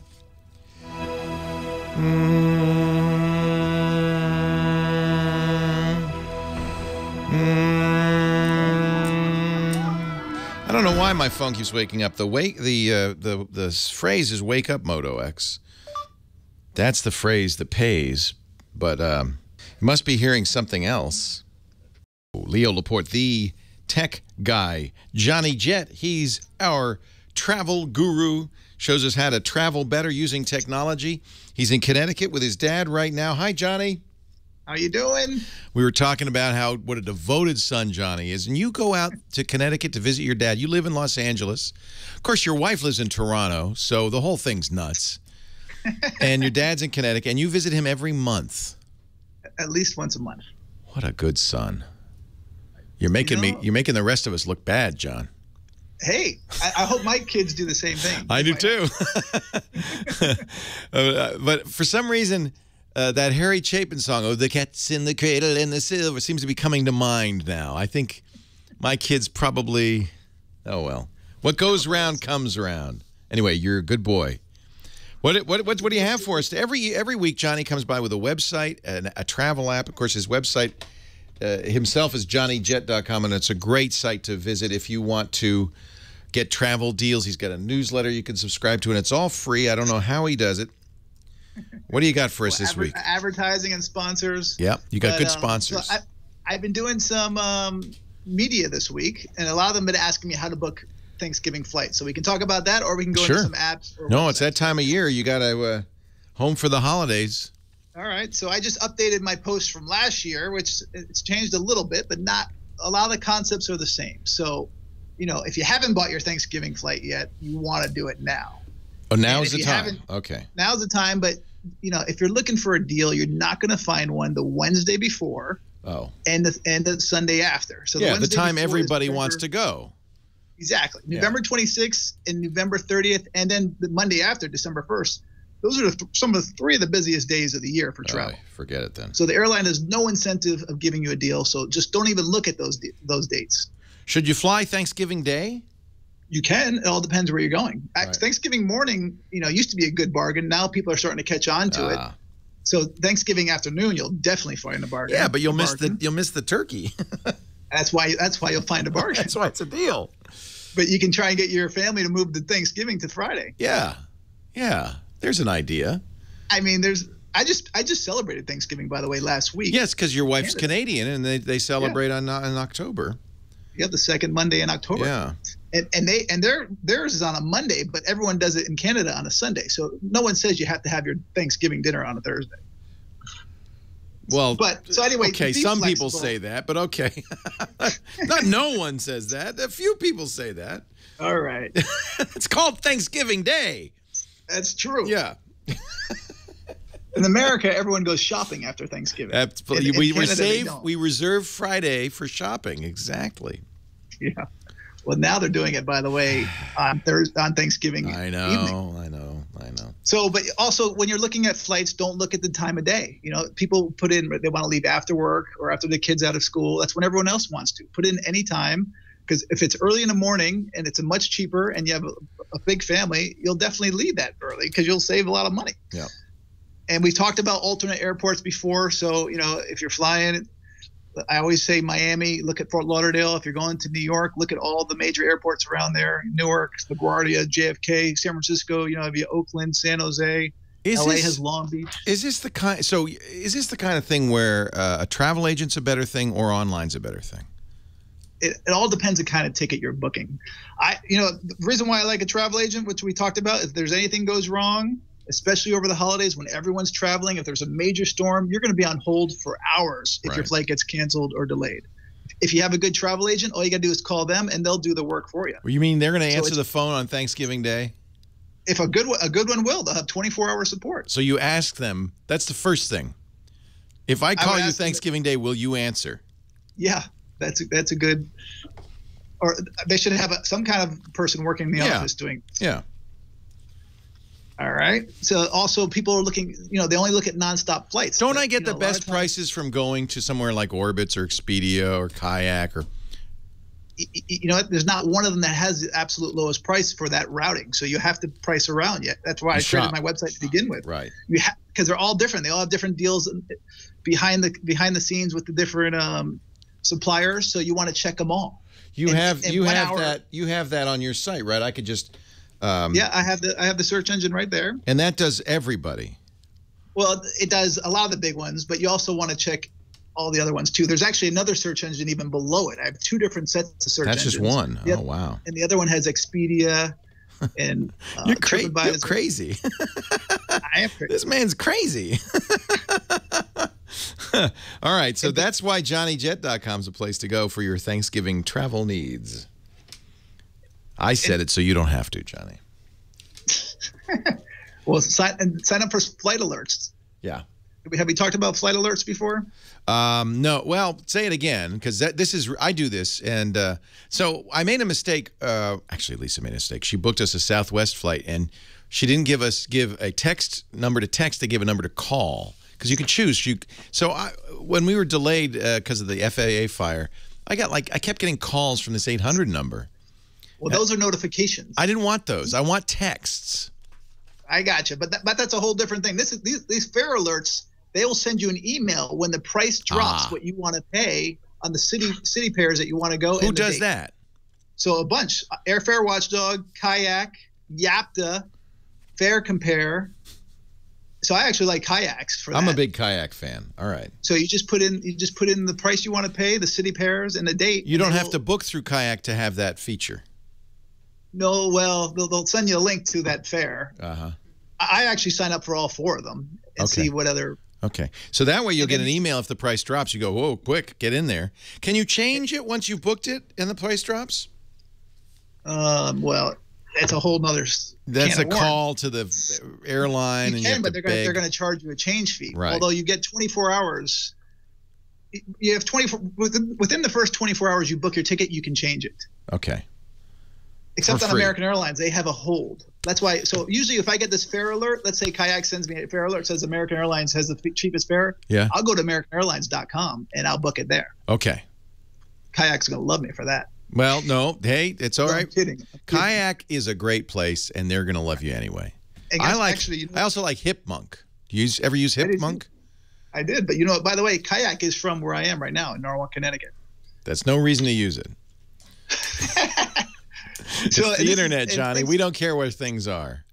That's right. Yes. And Thanksgiving's a great time to use your freaking flyer miles and points. You might not be able to use your miles from the airlines, but you can use the different credit card points. Yeah, because they're blocked. Those are blacked out for sure. Because certain credit cards, there's no blackout date. Right. So you pay for it with the credit card, and then you use your points to pay. You're that guy who's always working the points. You're always working the points. I mean, I try, and there's actually on my homepage, there's a big deal right now that expires tomorrow for 70,000 points. There's always, whenever these big deals come out, you try and jump on them. I want 70,000 points. All right. JohnnyJet.com.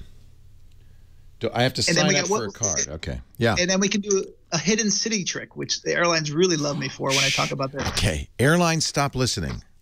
Yeah. Johnny's going to So tell let's us say something. I was going to go from LA to Chicago or LA to Cleveland, Yeah. and the fare was $600 one way. Yeah. So I was like, that's crazy. So I just started looking at alternate airports, and one of them was Buffalo.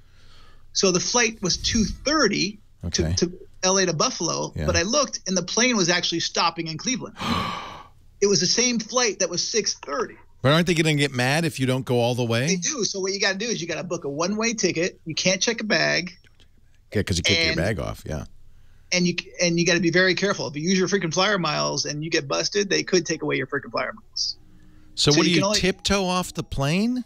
No, you just you can. not put your freaking I'm gonna flyer go make miles. a yeah. Okay. JohnnyJet.com. He explains it all there. Leo Laporte, the tech guy. Thanks, Johnny. Thank you. So okay. So you want to go to Cleveland, and it's expensive, LA to Cleveland, but you notice that LA to Buffalo is really cheap because no one Yep, really and wants to go to Buffalo. Okay. And it's a 200-mile drive, but you don't want to do that drive. So instead, you get off the plane in Cleveland. But how do you get off the plane? Because they stop in the Cleveland. You're changing planes anyway. Oh, they do. See- Okay, so you just never show up for the last leg. You just get off the plane and don't get on to the next flight. Don't But they? don't put the airlines do not like this. Of course not. You're gaming This is them called like the they game This is you. called the hidden city trick. Hidden city. And then, And you can do you find do this this? all Have around. you done this? Yeah, I've done it. I've never done it. And if you do it, Of course, I've never done it. You crazy? No, you'd be crazy. So if you do it, is there retribution? Are they going to call you and scold you? Well, they're not gonna. If you put your freaking flyer mileage number in, and you do it a lot, they're gonna catch you, and they're gonna take away all your miles. Okay, so this is one And where some I've heard they'll even try and make you pay for the actual flight. like you stopped in Cleveland, so you should pay the Cleveland fee. Right. I don't know if that's a tale, but I've heard someone say that happened to them. But I think they were doing it a lot. So it's. Are they going to call the TSA and say he's a hidden city guy? Get him. TSA doesn't care. They don't care. The airline. It's the airline. Wow. So The hidden city trick. Do you feel like a daredevil? Try the hidden city. Yeah, you just go, wait a minute, isn't this Buffalo? hey, It looks so like there's Buffalo. There's other ways to do it too. So let's say one time I was going to New York to Sardinia, Italy. It was a $3,000 last minute fare. Wow. So I looked. If I flew to London on a one-way ticket and then bought a separate ticket to Sardinia from London, it turned out to be under $1,000 for the same thing. Wow. It was two different tickets. If you So- bought one ticket with a stop in London, it wouldn't have been so cheap. You just have to Exactly. buy separate tickets. And that's not against the airline policy. No. How could they make that against the policy? But when you do stuff like that, you want to make sure you put like a day in advance, a day buffer, spend the night in London. Yeah. That way, Yeah. You don't miss the flight. these are all whole segments we can talk about just on like hidden cities or on the other ticket trick. This is the good stuff. This is the juicy stuff. We don't This is do what this makes, on the radio. This is the podcast. Yeah, I like that. That's it. Well, I hope your dad feels better. Tell him to take care. He's doing great. He's a sweetheart, and you're such a good boy. All right, Johnny. All right, Take yeah, care. you're going to start seeing us. I hope we're working on that too. All right, John. Sounds good. Thanks. Bye bye. Bye bye.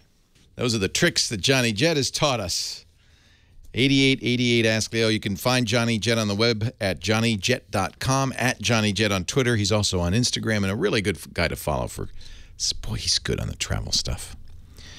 Let's go to Bozeman, Montana. Tom is next. Hi, Tom. Leo Laporte, the tech guy. How you doing, Leo? I am well. How are you? I'm suffering from the same thing that Heather has. I'm sorry. Yeah, it's going around. Yes, it is. I'm going to get my flu shot. I'm going to go to the hospital get my flu shot this week. I don't want to get that thing. They should put Ebola in with the flu shot, just in case. Mix it all in. What can I do for you? Anyway, one of my coworkers brought an issue to me yesterday where in Google Chrome on a Macintosh, Yes. instead of putting up a substitute font, he's getting squares for the text. What is the site? It didn't make any difference. Any site? I tried it on my machine just to see if it was his machine, Yeah. and my home page is Google. And so where do you see the squares? In the upper right-hand corner, and I don't know what Google usually has Gmail and a couple other. Yeah, I see my and you don't see Oh, I got a bunch of squares. so you don't see the word Gmail and the word images, you see squares. Correct. Well, that's not right. No, I'm seeing text. Yeah, I tried substituting fonts. Now, I should tell you, we're a print shop, so we run more fonts. Oh, yeah. So you know that the times have caught up a little bit with web fonts, but in the early days, there were just 4 fonts that you could use on a website that you could be sure everybody would have. And it's funny because these font names were, in many cases, as you know, since you're a print shop, copyrighted fonts, like Helvetica. And if you want to use Helvetica, you have to buy it, as you know. So Microsoft made a Helvetica-like font they called Arial. And whenever they saw a web page that required Helvetica, they'd pop up Arial and all would be well. Apple did the same thing. Instead of Helvetica, which means Switzerland in Latin, they did Geneva, the capital of Switzerland. So whenever a website wanted Helvetica, they'd pop up Geneva. Everybody was happy. But 4 fonts aren't very many typefaces, and people wanted more. So there are new techniques for adding typefaces. Google, in fact, has one. The Google font family. There are over 300 fonts. And what happens when your browser gets to a site with Google Fonts, it'll download the typeface because it doesn't know it, and it will use it. And it's kind of cool. Google's not using those fonts, obviously. In fact, it looks like it's using Helvetica for the fonts on its page. I'm not sure. It seems likely that you are missing the replacement font or the font that it wants to use. That's possible, but... Have you deleted fonts from your systems? No. My testing was I went to Safari. And it works? Yeah, it works just fine. Well, that's because it may be substituting a different font. Okay, I went through the font substitution on... So what you want is... these fonts like Geneva and Arial are what we call fallbacks. If it doesn't have Helvetica, it looks for that. It falls back to... And these are established. You know, the browser says, well, if you go to a site that says Helvetica, we don't do Helvetica here. It's too expensive.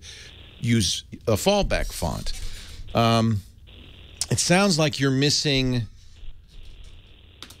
I'm looking at a bug in the Chromium repository that says Tahoma, T-A-H-O-M-A.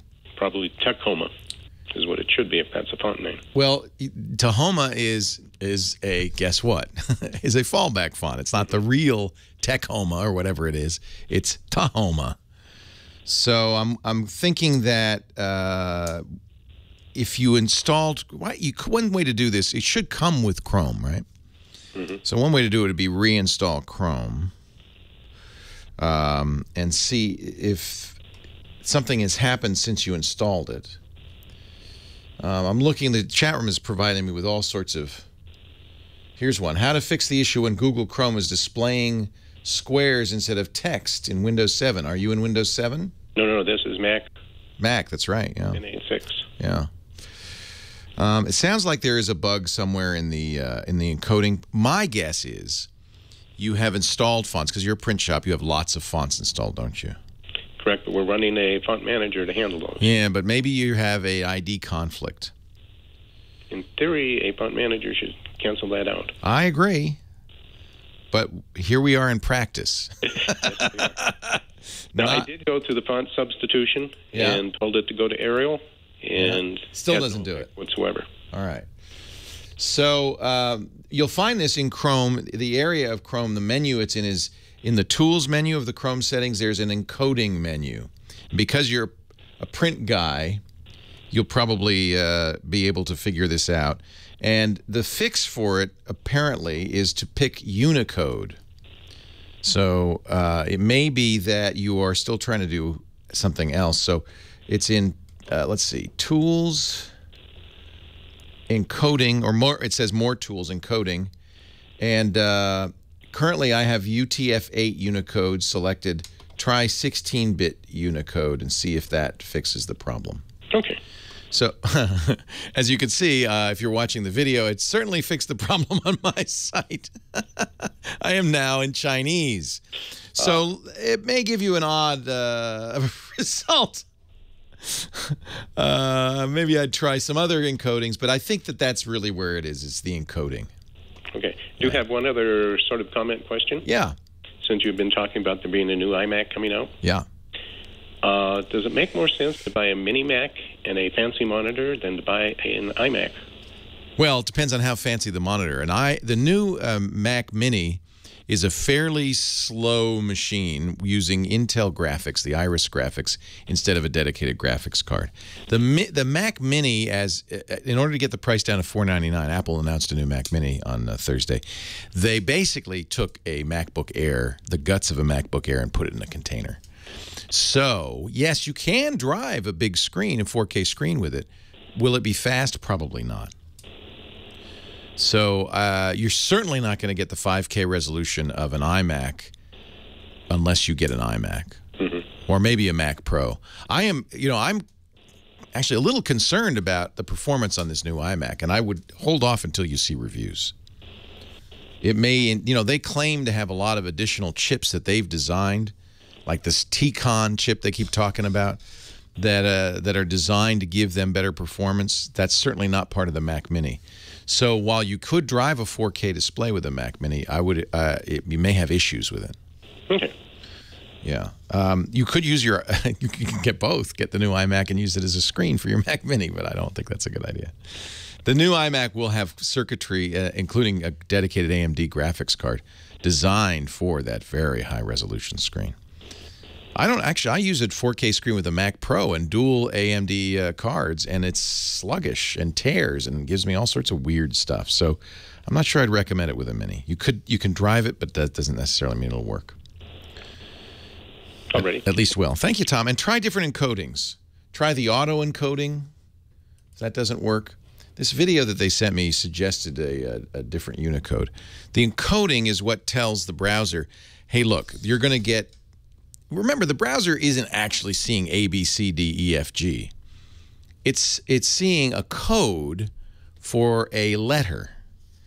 And how it interprets the code is important. If it is using an interpretation that gives it a letter it doesn't have in its memory, in a typeface it doesn't have in its memory, or a letter it doesn't have in its memory, it'll put a square box. That means I can't render this A because I don't know what it is. Might clear the font cache, suggests iPad today. I think the reason that you're getting this is because you are in a print shop and you've installed a bunch of fonts. And yes, you're using a font manager, but I think that there's definitely an issue somewhere. Clear the font cache, try a different encoding. Some of that might work. We shall see. We're going to take a break, come back. How much time do I have left? Do I have time for a commercial, Nathan? I don't think I do. I think I'm running low on the time capacity. 8888 Ask Leo. Everything we talk about, including, I might add, the links to these silly YouTube videos and all of this stuff that we've been talking about for fixing the fonts, are on the website, techguylabs.com, techguylabs.com. You can also visit the chat room there. Lots of great people in there. And that's where I've been getting these solutions for the font issue. So thank you, chat room. Very handy. If you want to be in the chat room, go to techguylabs.com. Always free. Oh, no, we don't make you sign up for anything. I don't want your email address. You keep it to yourself. That's fine. You can comment there, though, if you wish. And we'd appreciate that because that adds to the depth of the information. Leo Laporte, the tech guy. More of your calls right after this. Say hello to ShareFile. Actually, of all our sponsors, ShareFile is the one most literally brought to you by ShareFile. That's how I get the audio files for many of the pieces of this show down to the radio stations all over the country. ShareFile is the way to share files in business, not with an email attachment. No, you know that's bad. No more email attachments. It's a way viruses are spread. They're not secure. Nowadays, with the big files that we send in business, they often get bounce backs. ShareFile eliminates all that. It's an easy-to-use business solution. It allows you to exchange files securely by sending a secure link. No more bounce backs. You have control of who has access to your files, their level of permissions. It syncs automatically. I have a ShareFile folder on my desktop. I can actually show you. That just syncs automatically. Here it is right here. Premiere recordings. And you can see the checkbox says, we're all synced up. So when I save an ad, as I do often, to this folder, it automatically gets sent to my ShareFile store. And then from there, I can link to it. I can control how many times I can download it for how long. It's great for inexperienced recipients, which many of the radio stations, you get sending it to the production director there or maybe even an intern. They just click a link, download it, they've got the file. And I can access my ShareFile store from anywhere, laptop, tablet, smartphone, so I can submit files to people on the go if I forget. It really is great. I want you to try ShareFile. Here's what you do. Go to sharefile.com. Click the link up at the top of the page. It says podcast listeners. We want you to do that so that we can get credit. Use the offer code TECHGUY, and you'll get a 30-day free trial. It really is the best way. I am a fan, and I'm not alone. A great many Fortune 500 businesses use ShareFile to share files with colleagues and clients. They've got an Outlook plugin, which I use. I love. It's secure. They've got desktop widgets. They've got sync. Sharefile.com. Click the microphone. Use my name. Tech Guy is the offer code.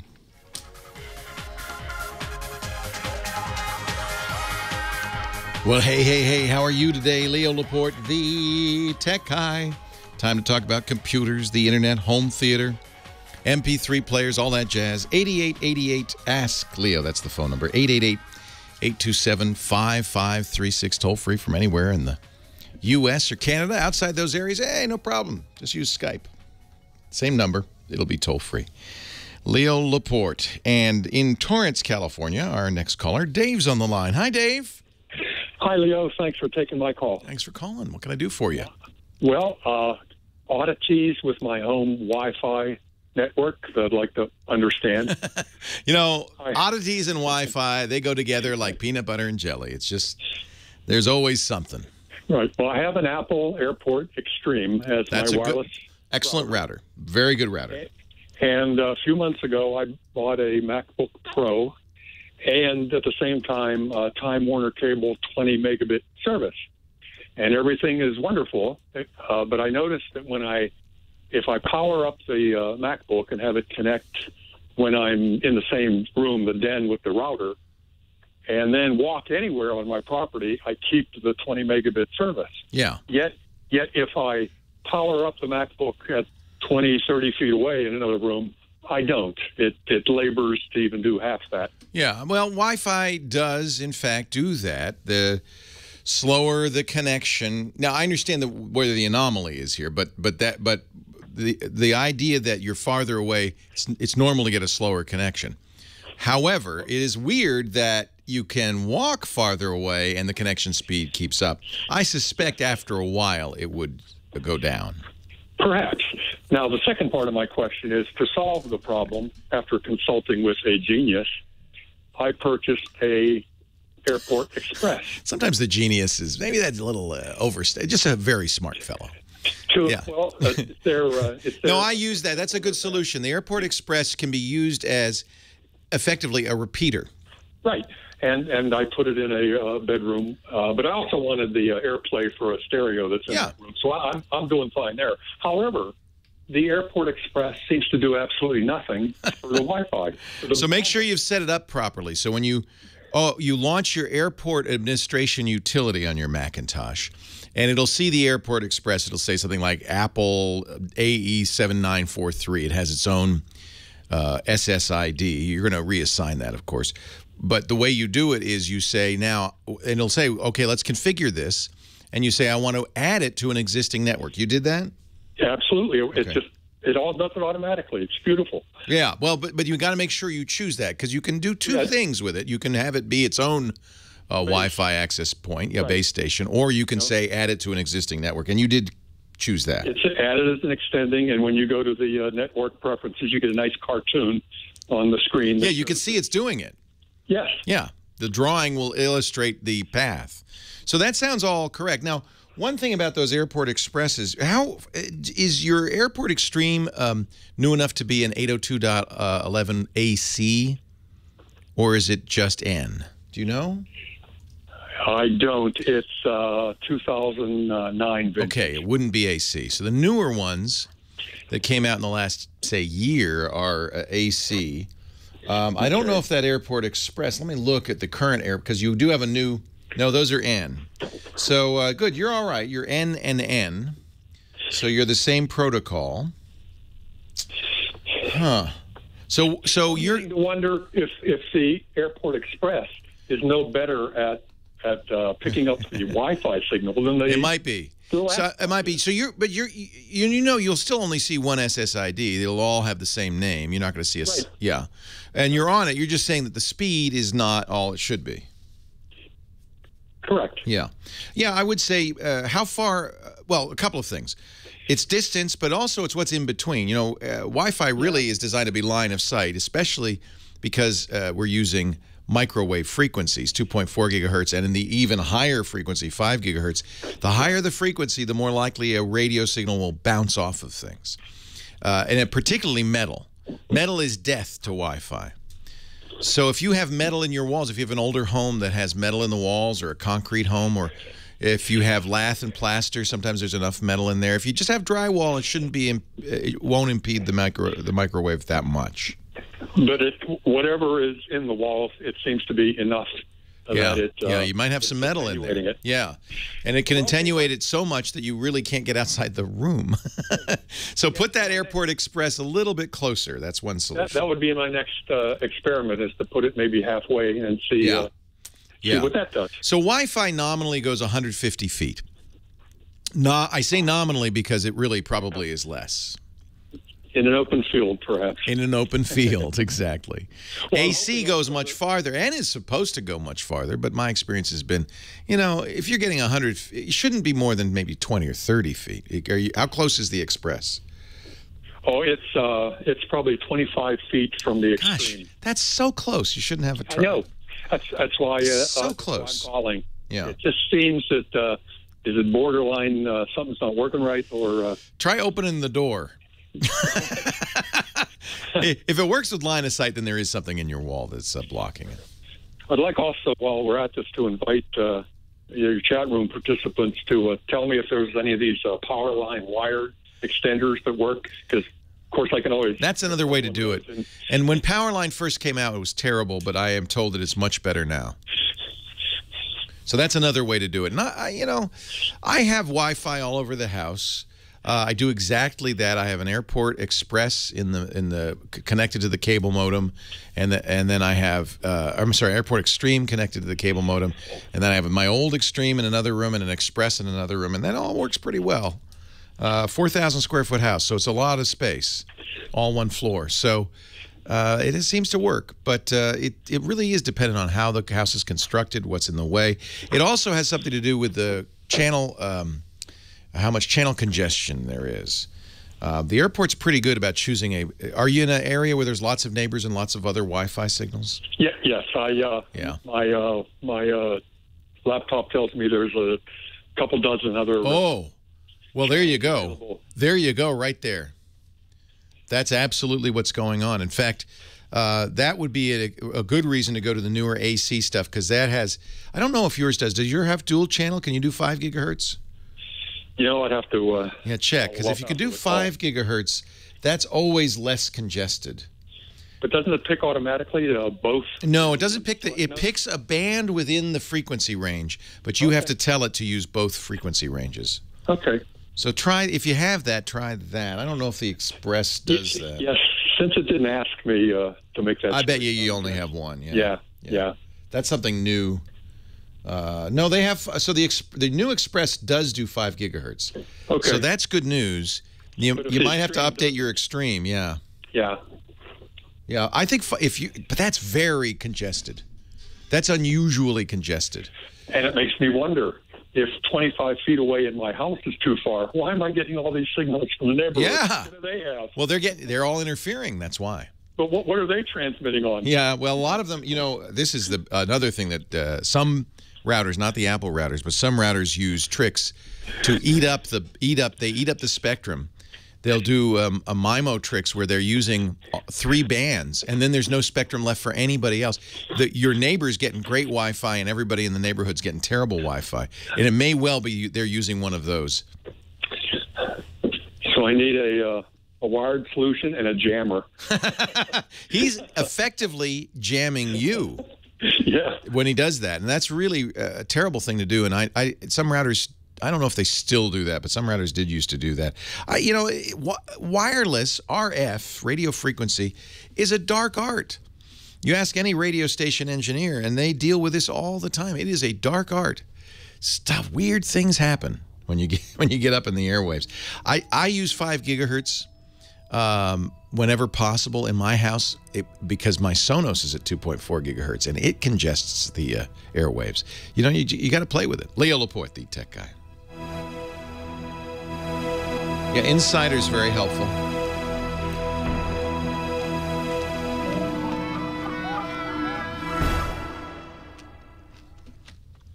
Insider's probably a good one to get. So that's a lot of congestion. He said he sees a dozen other access points. Ooh, that's bad. That's bad.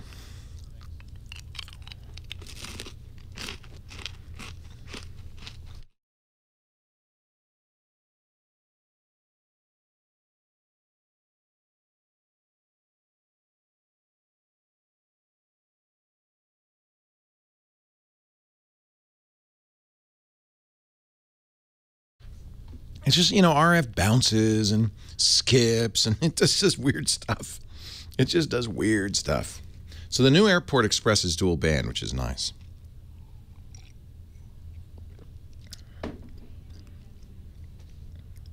The other thing is you can see other routers, but doesn't mean that they're strongly signaled, but they may be enough to cause a problem. So I think we have extremely congested Wi-Fi in here. And, we muddle.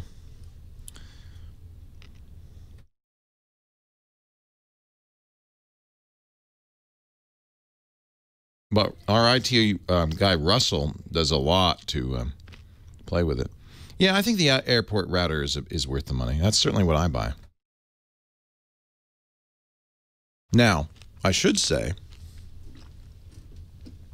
that we're using HP enterprise routers here because the routers we were using consumer grade, or maybe not even then, prosumer probably, and they just couldn't do it. So we use HP enterprise routers here. Wi-Fi's tough. And the sad thing is, even if you get it working, sometimes it can go back downhill.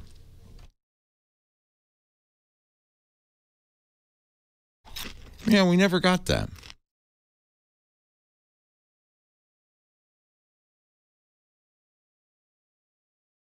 Yeah, we don't know who the surveillance. Do you know, Jeff? Have we ever figured out who the FBI surveillance fan is?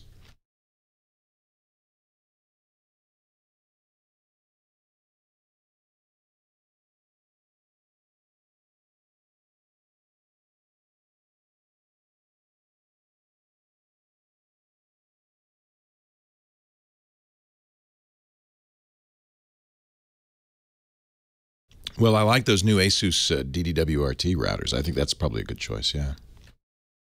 Just consumer-grade routers are kind of cheap.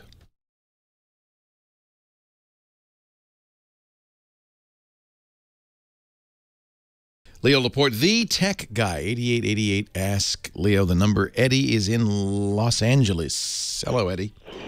Hey, Leo. How you doing? Are you at the airport? I was. I left already. Okay. On his way home from LAX. What can I do for you? All right. I bought an Asus V5 touchscreen laptop not too long ago. Yeah. It came originally with Windows 8. Mm-hmm. And recently, I upgraded online through the Windows Store to 8.1. Good. And everything on my Bluetooth stopped working. Bad. My phone used to connect just fine, and I have a really cool little Bluetooth speaker that used to work perfectly. And ever since I upgraded to the 8.1, nothing wants to connect with my Bluetooth. I've tried looking for drivers online. I even went as far as I couldn't get anything to work. And so I even went as far as purchasing a Bluetooth adapter and trying to install that. And I delete the drivers, the Bluetooth drivers on Desktop Manager, as it told me to do so.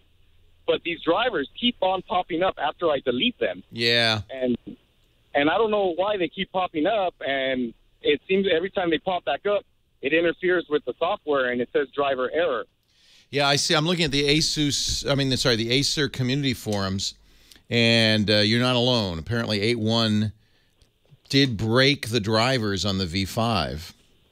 Right. So this is a problem, and I think Acer's solution is to get updated drivers from Acer. But it's I've gone to the website and I've downloaded the drivers, and nothing works.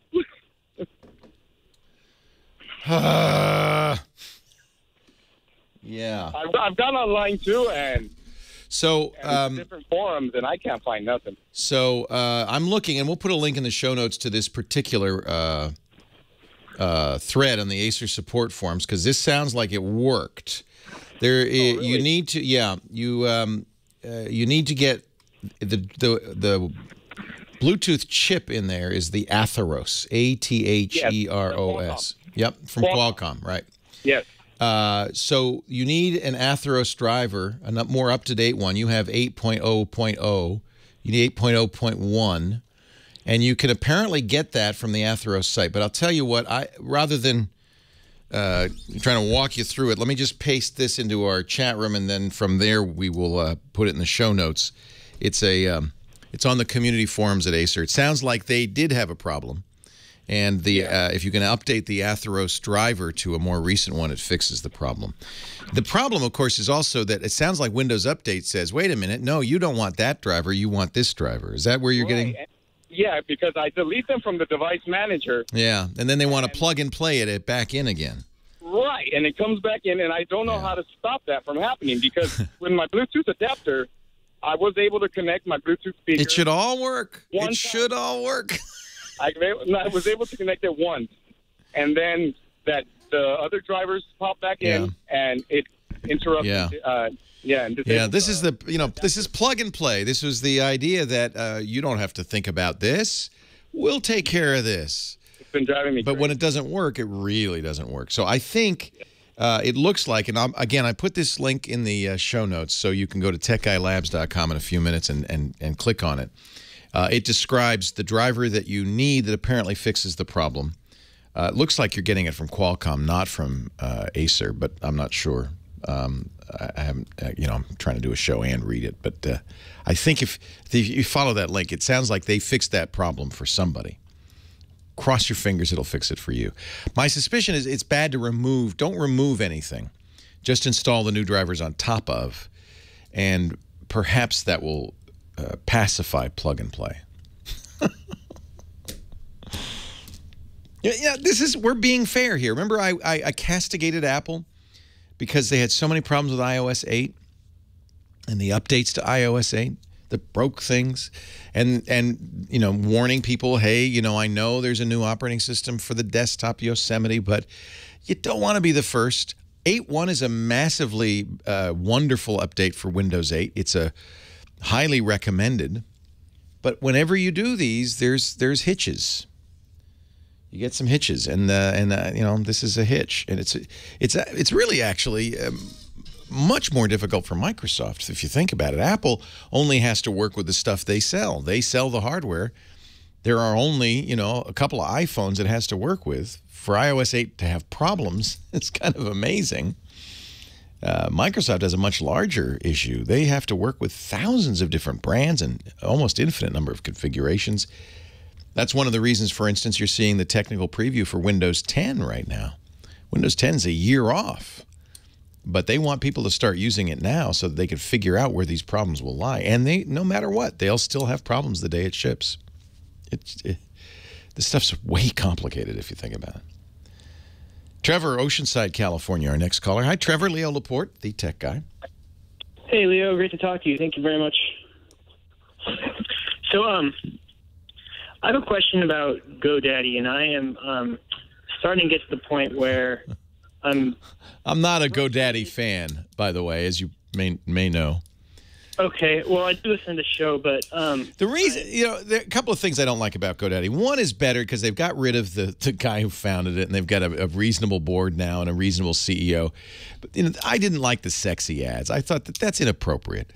But then that's just aesthetic. That's just political. That has nothing to do with the quality of the service. The other issue with GoDaddy is the upsell. It's incessant, and they're we just had that with the last caller. Yeah, it's nonstop. They try to sell you, you know, you go there to register a domain name, and it's 800 clicks before you can because they want you to buy everything else. And if you have, I don't think they have the best hosting. It's a kind of shared hosting that's kind of old school. It's not great. So I'm just not a fan. There are better solutions. So what does GoDaddy do for you right now? Well, all right. What GoDaddy, I think, did to me, and what I'm starting to be suspicious of, I don't know if this is even based in reality, but is it possible that GoDaddy monitors your searches for available domains? Isn't it suspicious? I hear this again and again. I searched for a domain name. It was available. I didn't buy it. Then I went back a few minutes later, and it's already taken by GoDaddy. I've experienced that, and I've also experienced where I searched a domain that GoDaddy was putting up for auction for $5,000. Yeah. I was able to get a hold of the, quote, owner of that site who said he never put it on, that it wasn't for sale under any circumstances. I don't, you know, I'm not going to accuse them because I don't know, but I hear these stories again and again. We have a sponsor. I recommend them. I use them. Hover, HOVER.com. I'll just leave it at that. Leo Laporte, the tech guy.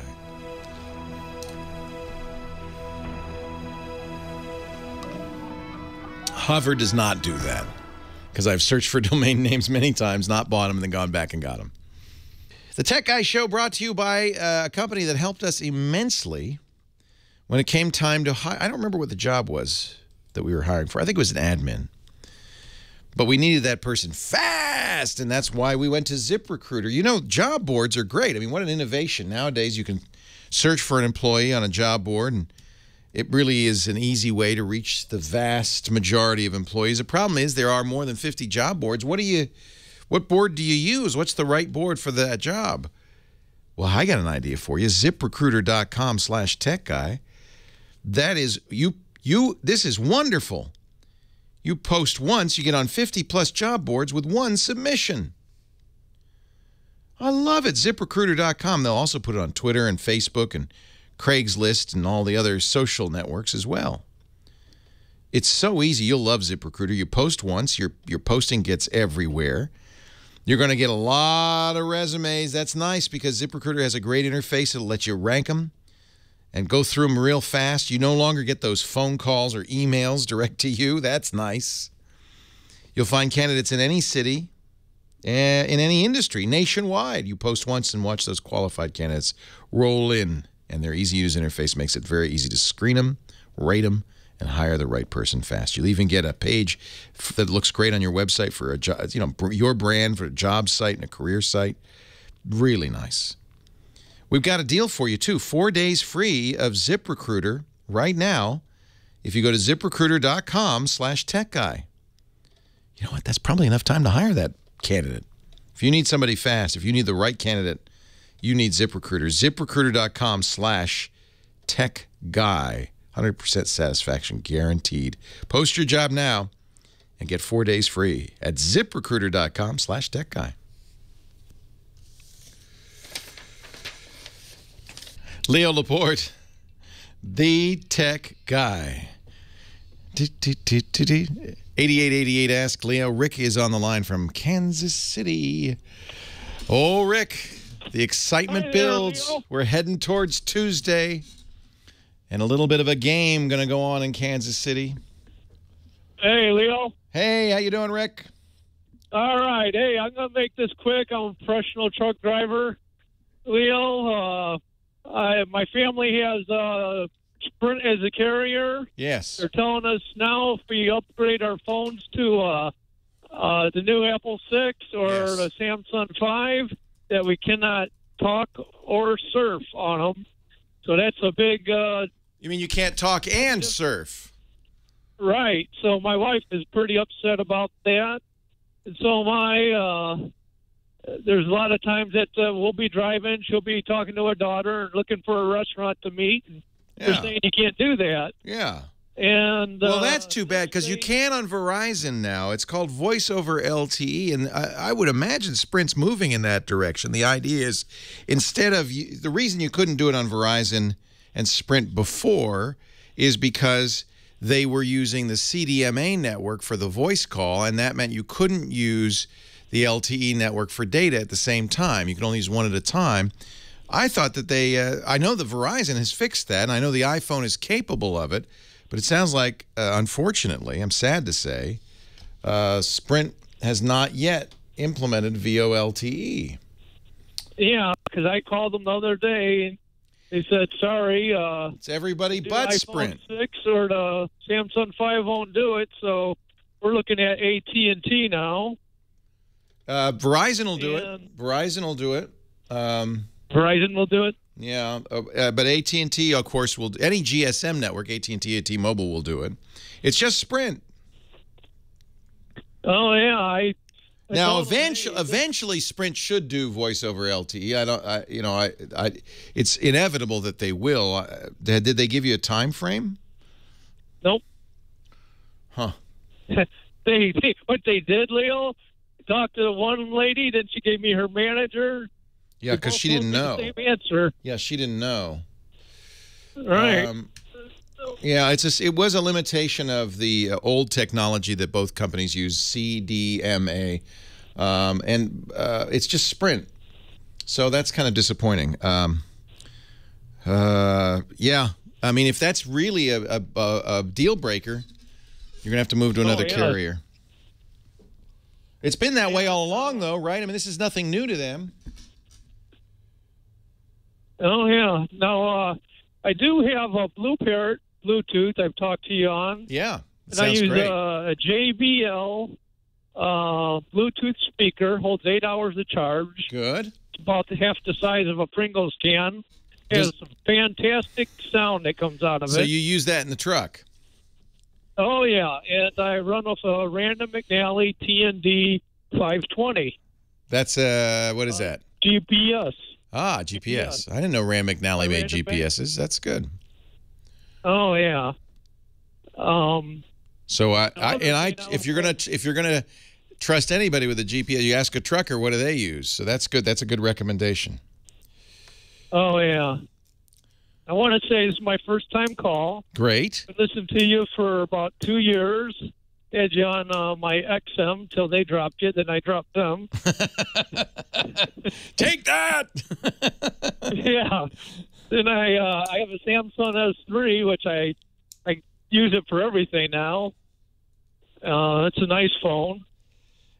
But I did look at that iPhone 6 Plus. It's a nice phone. It's a big phone for people with big hands or poor eyesight, but it's a nice phone.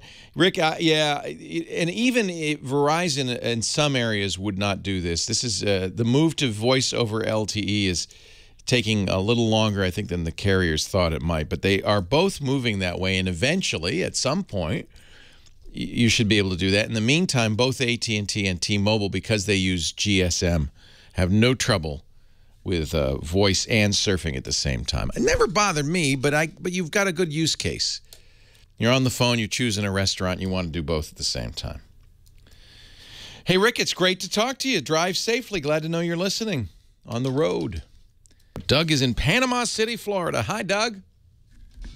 Hey, Leo. How are you doing? I am great. Welcome to the show. What can I do for you? Well, I'm interested in upgrading my home theater system, and I've read an article about the new Sony soundbar that each speaker in it has a separate amplifier. That's a good idea. I like that. And I'm wondering if it's similar to the THX technology or TXH, whichever it is. THX, yeah. Yeah, it came out a few years ago talking about the same thing, that every spot in the home is a sweet spot. Well, the thing, THX, especially when talking about consumer audio, is really just a certification. It isn't an actual technology. THX was created by George Lucas because he wanted theaters to perform Star Wars the way he created it, with a full surround sound, a certain quality screen. THX was a theater certification long before it was a home certification, but as time went by, they realized there was a little bit of money in that as well. I'm not familiar with the Sony soundbar. This would be a great question for our friend Scott Wilkinson. I'm sure they make good ones. I see the prices range anywhere from about $400 to $1,000 or more. I like the idea of a subwoofer. I just would caution you, a lot of people like soundbars because you don't have lots of speakers and speaker wiring strewn around the living room. It has a high spousal acceptance factor, if you know what I mean. Exactly. Yeah. But it's never going to have the surround sound quality that multiple speakers will. So it's a bit of a compromise. There are very good ones. In fact, Scott recommends the Andrew Jones designed Pioneer sound bars. He says those are very good, and those are very inexpensive as well. Having a separate having a separate amp for each speaker does not guarantee better sound. It just means there's more juice. Maybe. I mean, if they're all 3-watt amps, no. I don't think that that's necessarily a big deal. Leo Laporte, the tech guy. The Andrew Jones is the one that Scott likes, and I'll ask, I'll ask him next time I see him what he thinks of the Sony. It was for the Return of the Jedi in '83. That's good to know. Yeah, THX 1138 was his first movie. There was a short that he did at USC, and then he did a longer one. And yes, that's right. Bob Falfa's license plate in American Graffiti is THX 1138. Or is it 138? All right. We have a Sonos soundbar. We have a Bose soundbar. In neither case do I consider it as good as the 5.1 sound that we have in my den. It's my den, so I have what I want. I also routed wires through the crawl space underneath the house. Lisa loves her soundbars. Oh, that's neat. That's neat, Dr. Mommy. Were you there at the same time as George? Doop, doop, doop. Doop, doop, doop, doop. Doop, doop, doop. Doop, doop, doop, doop. The thing about soundbars is they're better than the sound on the TV, which isn't saying much, but it is absolutely an upgrade. Nobody should use the sound that's on the TV. Princess Leia does not have a phone number.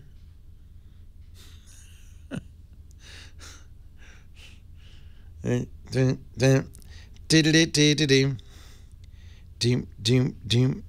got to have a sub. It's got to be at least a soundbar plus sub. Sonic Highways. No, I'll watch that. I just started watching Transparent. That's awesome. That's much better than I expected. 555, help me, Obi-Wan Kenobi. Doot, doot, doot.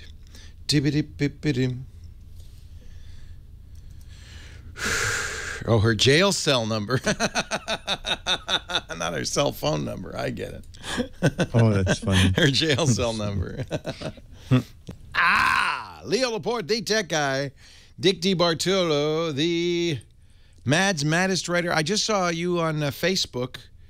Somebody's on the AARP magazine going to feature you and the other old folks. Yeah. Can you imagine this?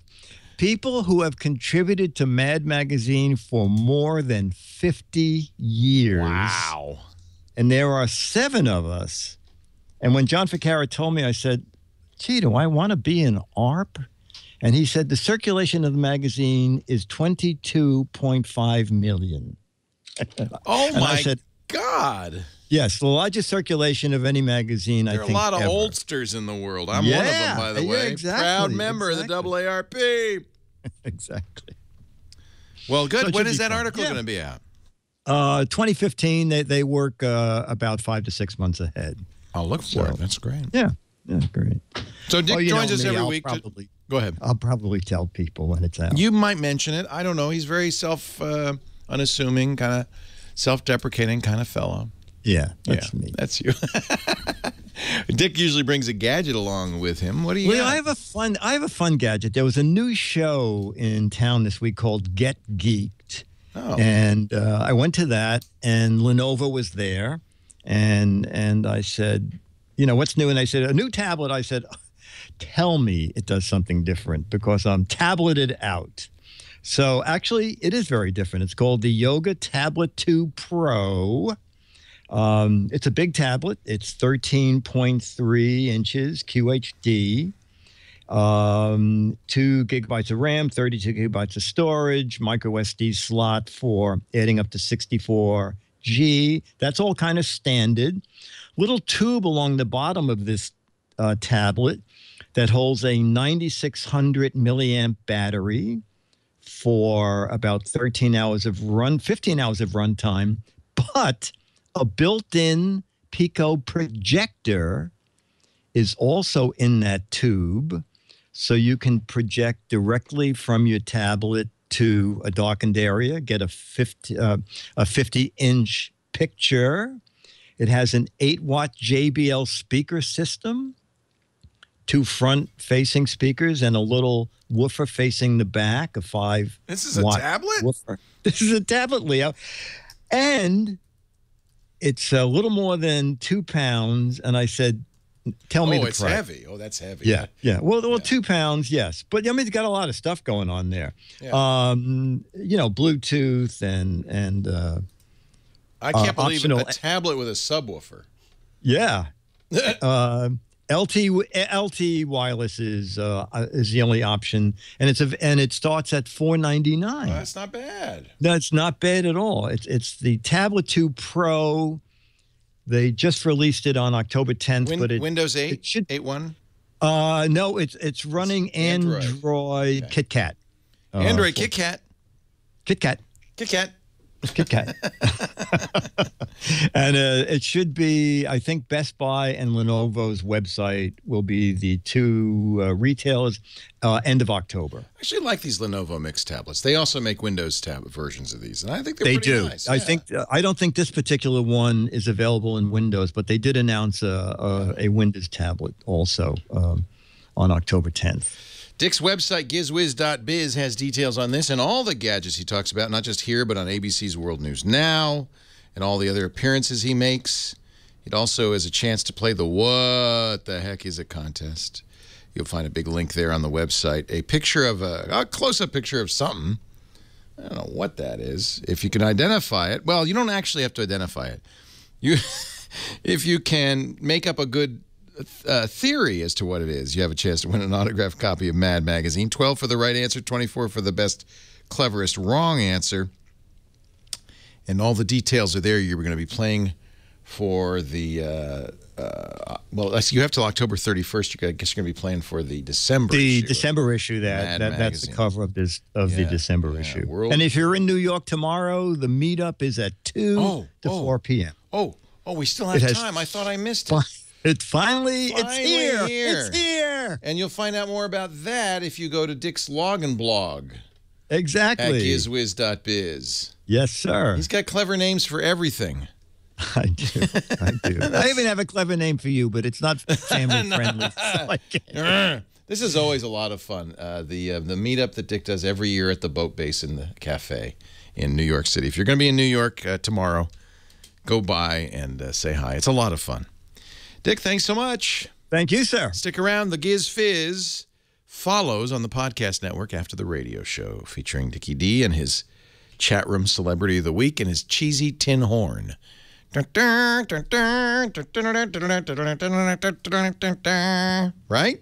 Yeah. Did a good job, didn't I? That you really did. Oh, I'm sorry I brought it up. If this breaks, I'll get a recording I'll from record you. it. I'll do it. Good. Dr. Mom's telling me something that's very disturbing. Is that trumpet sound from a T-shirt? It is from the Think Geek Sound Effects T-shirt. You can remove the speaker and the sound box to send it out to the laundry. I've long lost the shirt, but I took the innards out of the shirt. The box. Yeah, exactly. Hang on there, Dick. We'll be back with you in just a second. But first, from San Diego, California, Ignacio's on the line. Hi, Ignacio. Leo, how are you? I'm well. Thanks for calling in. What can I do for you? Thank you. Well, let me tell you, first of all, that my two daughters are sitting in my car because we don't get AM radio in the house. And I told them that I was going to be speaking with you, and we listen to you all the time. So they're very excited. I used to do that with my dad. We would get in the car and listen to the radio because they couldn't get it in the house. I'd listen to the Lone Ranger. Wow. What goes around comes around. Of the tech world. How's that? Well, your daughters are very patient. Yes, they are. That's very nice of them. Girls, we're going to get you out of that car any day now. What kind? Well, Leo, let me tell you what's happened. We just moved into a new house, and thank you. We were downsizing just to get to a much smaller home. Good. And I had an electrician come in and pre-wire the area above the fireplace for our TV. We didn't want to have any wires. Yeah. They installed an HDMI cable and two Cat6 connectors as well. Perfect. What I neglected to include was a speaker wire for a center channel speaker. I've now purchased a Yamaha 7.2 surround sound system. I've got two Paradigm Titan speakers. Nice. If you're familiar with them, I am. Very happy with them. Had them for a long time. Yep. And they sound great. My plan was to install additional speakers for the surround sound. However, it would require a lot of work to open up the walls, which is to connect everything. Yeah. So where is the?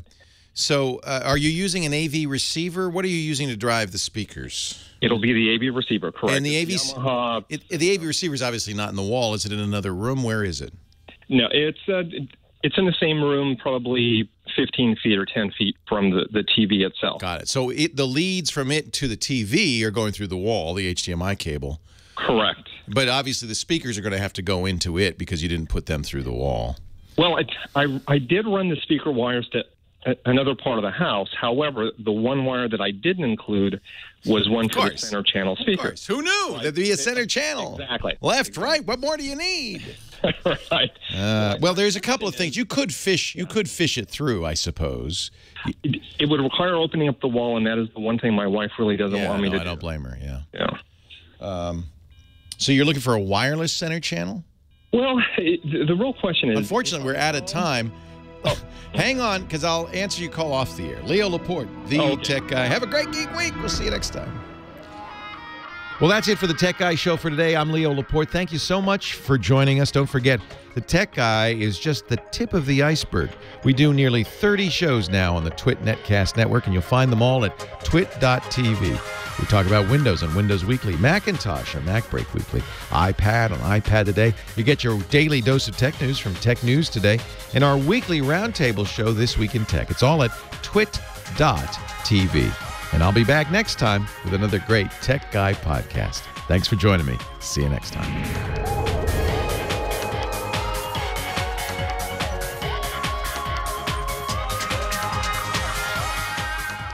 Okay, so what are you looking for? Well, the real question is, what will happen if I connect the front two speakers to the front, two rear speakers for what would have been surround sound. What happens to the audio if I'm in a 5.2 configuration versus a 2 stereo configuration? Does that question make sense? You mean what happens to the center channel? Yeah, what happens to the audio that would normally be produced when you've got it in a 5.2 config? And you have all 5 speakers. So, in effect, a phantom center channel. In my case, I wouldn't have that. So, yeah, will you still I have would look, audio coming? No, because that's where, in 5.1, that's where the vocal is going to be. So, if you've ever disconnected your center channel, which I have done, and you watch a movie, they're talking, but you don't hear what they're saying. So you literally lose it. You lose it. You hear bombs going off, you hear planes flying over, and you hear no dialogue at all. Now, your AV receiver may have a way of handling that. So what you want to do is look at your manual for your AV receiver and see if you can mix the center channel into left and right. Most will. Oh, is that right? Yeah. Okay, I hadn't noticed that, but I also wasn't looking for it. Yeah, you weren't, because it's a weird. It's probably buried deep within there. Hold on, Jeff's saying something. He says you can get flat, paintable speaker wire you could run. I mean, the problem is that center speaker wants to be either below or above the monitor. It can be above it, by the way. Exactly. I put mine above it and I don't have your lovely wires in the wall set up. But I put mine above it, and then the wire just drops right down below, behind the TV, so you don't really see it anyway. That's the ideal way to do it. But you probably your receiver may have to mix it down not to 5.0 but to stereo. Okay. And you still have the sub. Yeah, you know what? The surround channels are really not a big thing. They're a little overrated. Yeah, they're great, but it's not. You're not going to say, "Golly, I wish I could hear something behind me." Right. I don't miss the surround sound. I have two setups. One with the surround hooked up, and I still haven't gotten around to hooking up the surround on the other one. I can't, At a ball game, you hear the beer guy go, "Beer here," in the background. It's not. For years had stereo with a subwoofer is fine. Which is what we've been doing for years. Yeah. And it did sound fine, but once I bought the new system, well, I know it seemed nice. Plus, you want it. Well, you paid for it. Oh, right. The other advantage of having a discrete center channel is you can mix it up as you get old. You can make the center channel louder. What is he saying? Turn him up. And that's actually not a bad. That's not a bad feature. It just depends. I'm completely happy with stereo sound on a television set, but if for movies, on movies, we would really use it for movies. Yeah, no, even on movies. Yeah. Oh. I mean, stereo's pretty good, but so there are ways you could get a wireless center channel. My experience with wireless is not great. Neither is mine. So, and there will be lag, which means you'll have to time everything, and it's just a pain in the ass. So, but. I said but. I meant but. We're not on the radio. We're not on the radio. So, my suggestion would be just live with a wire. Okay, well, that's an option. It's just one wire. You can get flat paintable wire. It would be, put it down by the molding, you barely see it. Sure. I will look for that, the wiring. Now, you said you installed 2 Cat5 cables. We did. Why? Cat6. And the electrician recommended it. He said if you ever want to connect. So if you're not using both of them, you could use one of them, strip it down. Well, that was my thought, but that's awfully thin wire. So is speaker wire. All you need is a left and a right. Right. You could also fish with it. You could attach a speaker wire to it and fish it through. I tried that. Unfortunately, it's got this rather convoluted. No, it doesn't pull very well. Yeah. Yeah. That's why they had to pop holes in the wall to get it through. Yeah. Yeah. I'll play with it. You could use that second Cat6. You're never going to use 2 Cat6s. Ever. Why would he need 2? I agree. You don't need 2. So you could probably, without mangling it, you could probably get a Balun or something that would hook the Cat6 into and give you audio out. In fact, I know you can get Baluns to do that. Right. So what a Balun does is it converts the audio into something that can go over the Ethernet, it's kind of basically an amplifier. It takes an unbalanced signal and balances it. So you put balins on both ends of the Ethernet, and then audio into that. Search for audio BALUN, like balanced, unbalanced. Then you wouldn't have to mangle if you. I mean, I don't think you're ever going to have two Cat 6 connections, but you wouldn't have to mangle that second one if you didn't want to. Right. Okay. Well, that's another way to do it. Yeah. And that's something I can buy online, or it is? Yeah, just Google Ethernet balun, Ethernet audio balun. I mean, I've used it for HDMI. I'm sure that. Let's see. Ethernet audio balun. BALUN. Yeah. Audio balun extender, $9. So. Oh, is that all? Huh? Yeah. So you put one on the Ethernet, and then the other end of the Ethernet, and it turns it into audio. Well, he uses that for the center channel. That center channel goes in the AV receiver. Well, you don't have to get one with a phono jack. You're being literalist. Jeff Needles is sitting here giving me a hard time. They make them. Audio balance. Okay. So that will turn, Monoprice has them, that'll turn your Ethernet into an audio cable, your second Ethernet channel, and you won't have to mangle the cable. So if someday you get dual gigabit Ethernet connections, you'll have a cable for it. Okay, fantastic. All right. There we go. Thank you so much for taking the time. I appreciate it. You're welcome, Ignacio. Thank your daughters. What are your daughters' names? Catherine and Alex. Catherine and Alex are very patient. You can now go in the house. Well, they've left the car. How old are they? 19 and 10. Oh, wow. There's a combination. That's great. You got free babysitting. Well, that's exactly it. All right, Ignacio. Take care. Nice weekend. Sure, Thanks. you too. Bye-bye.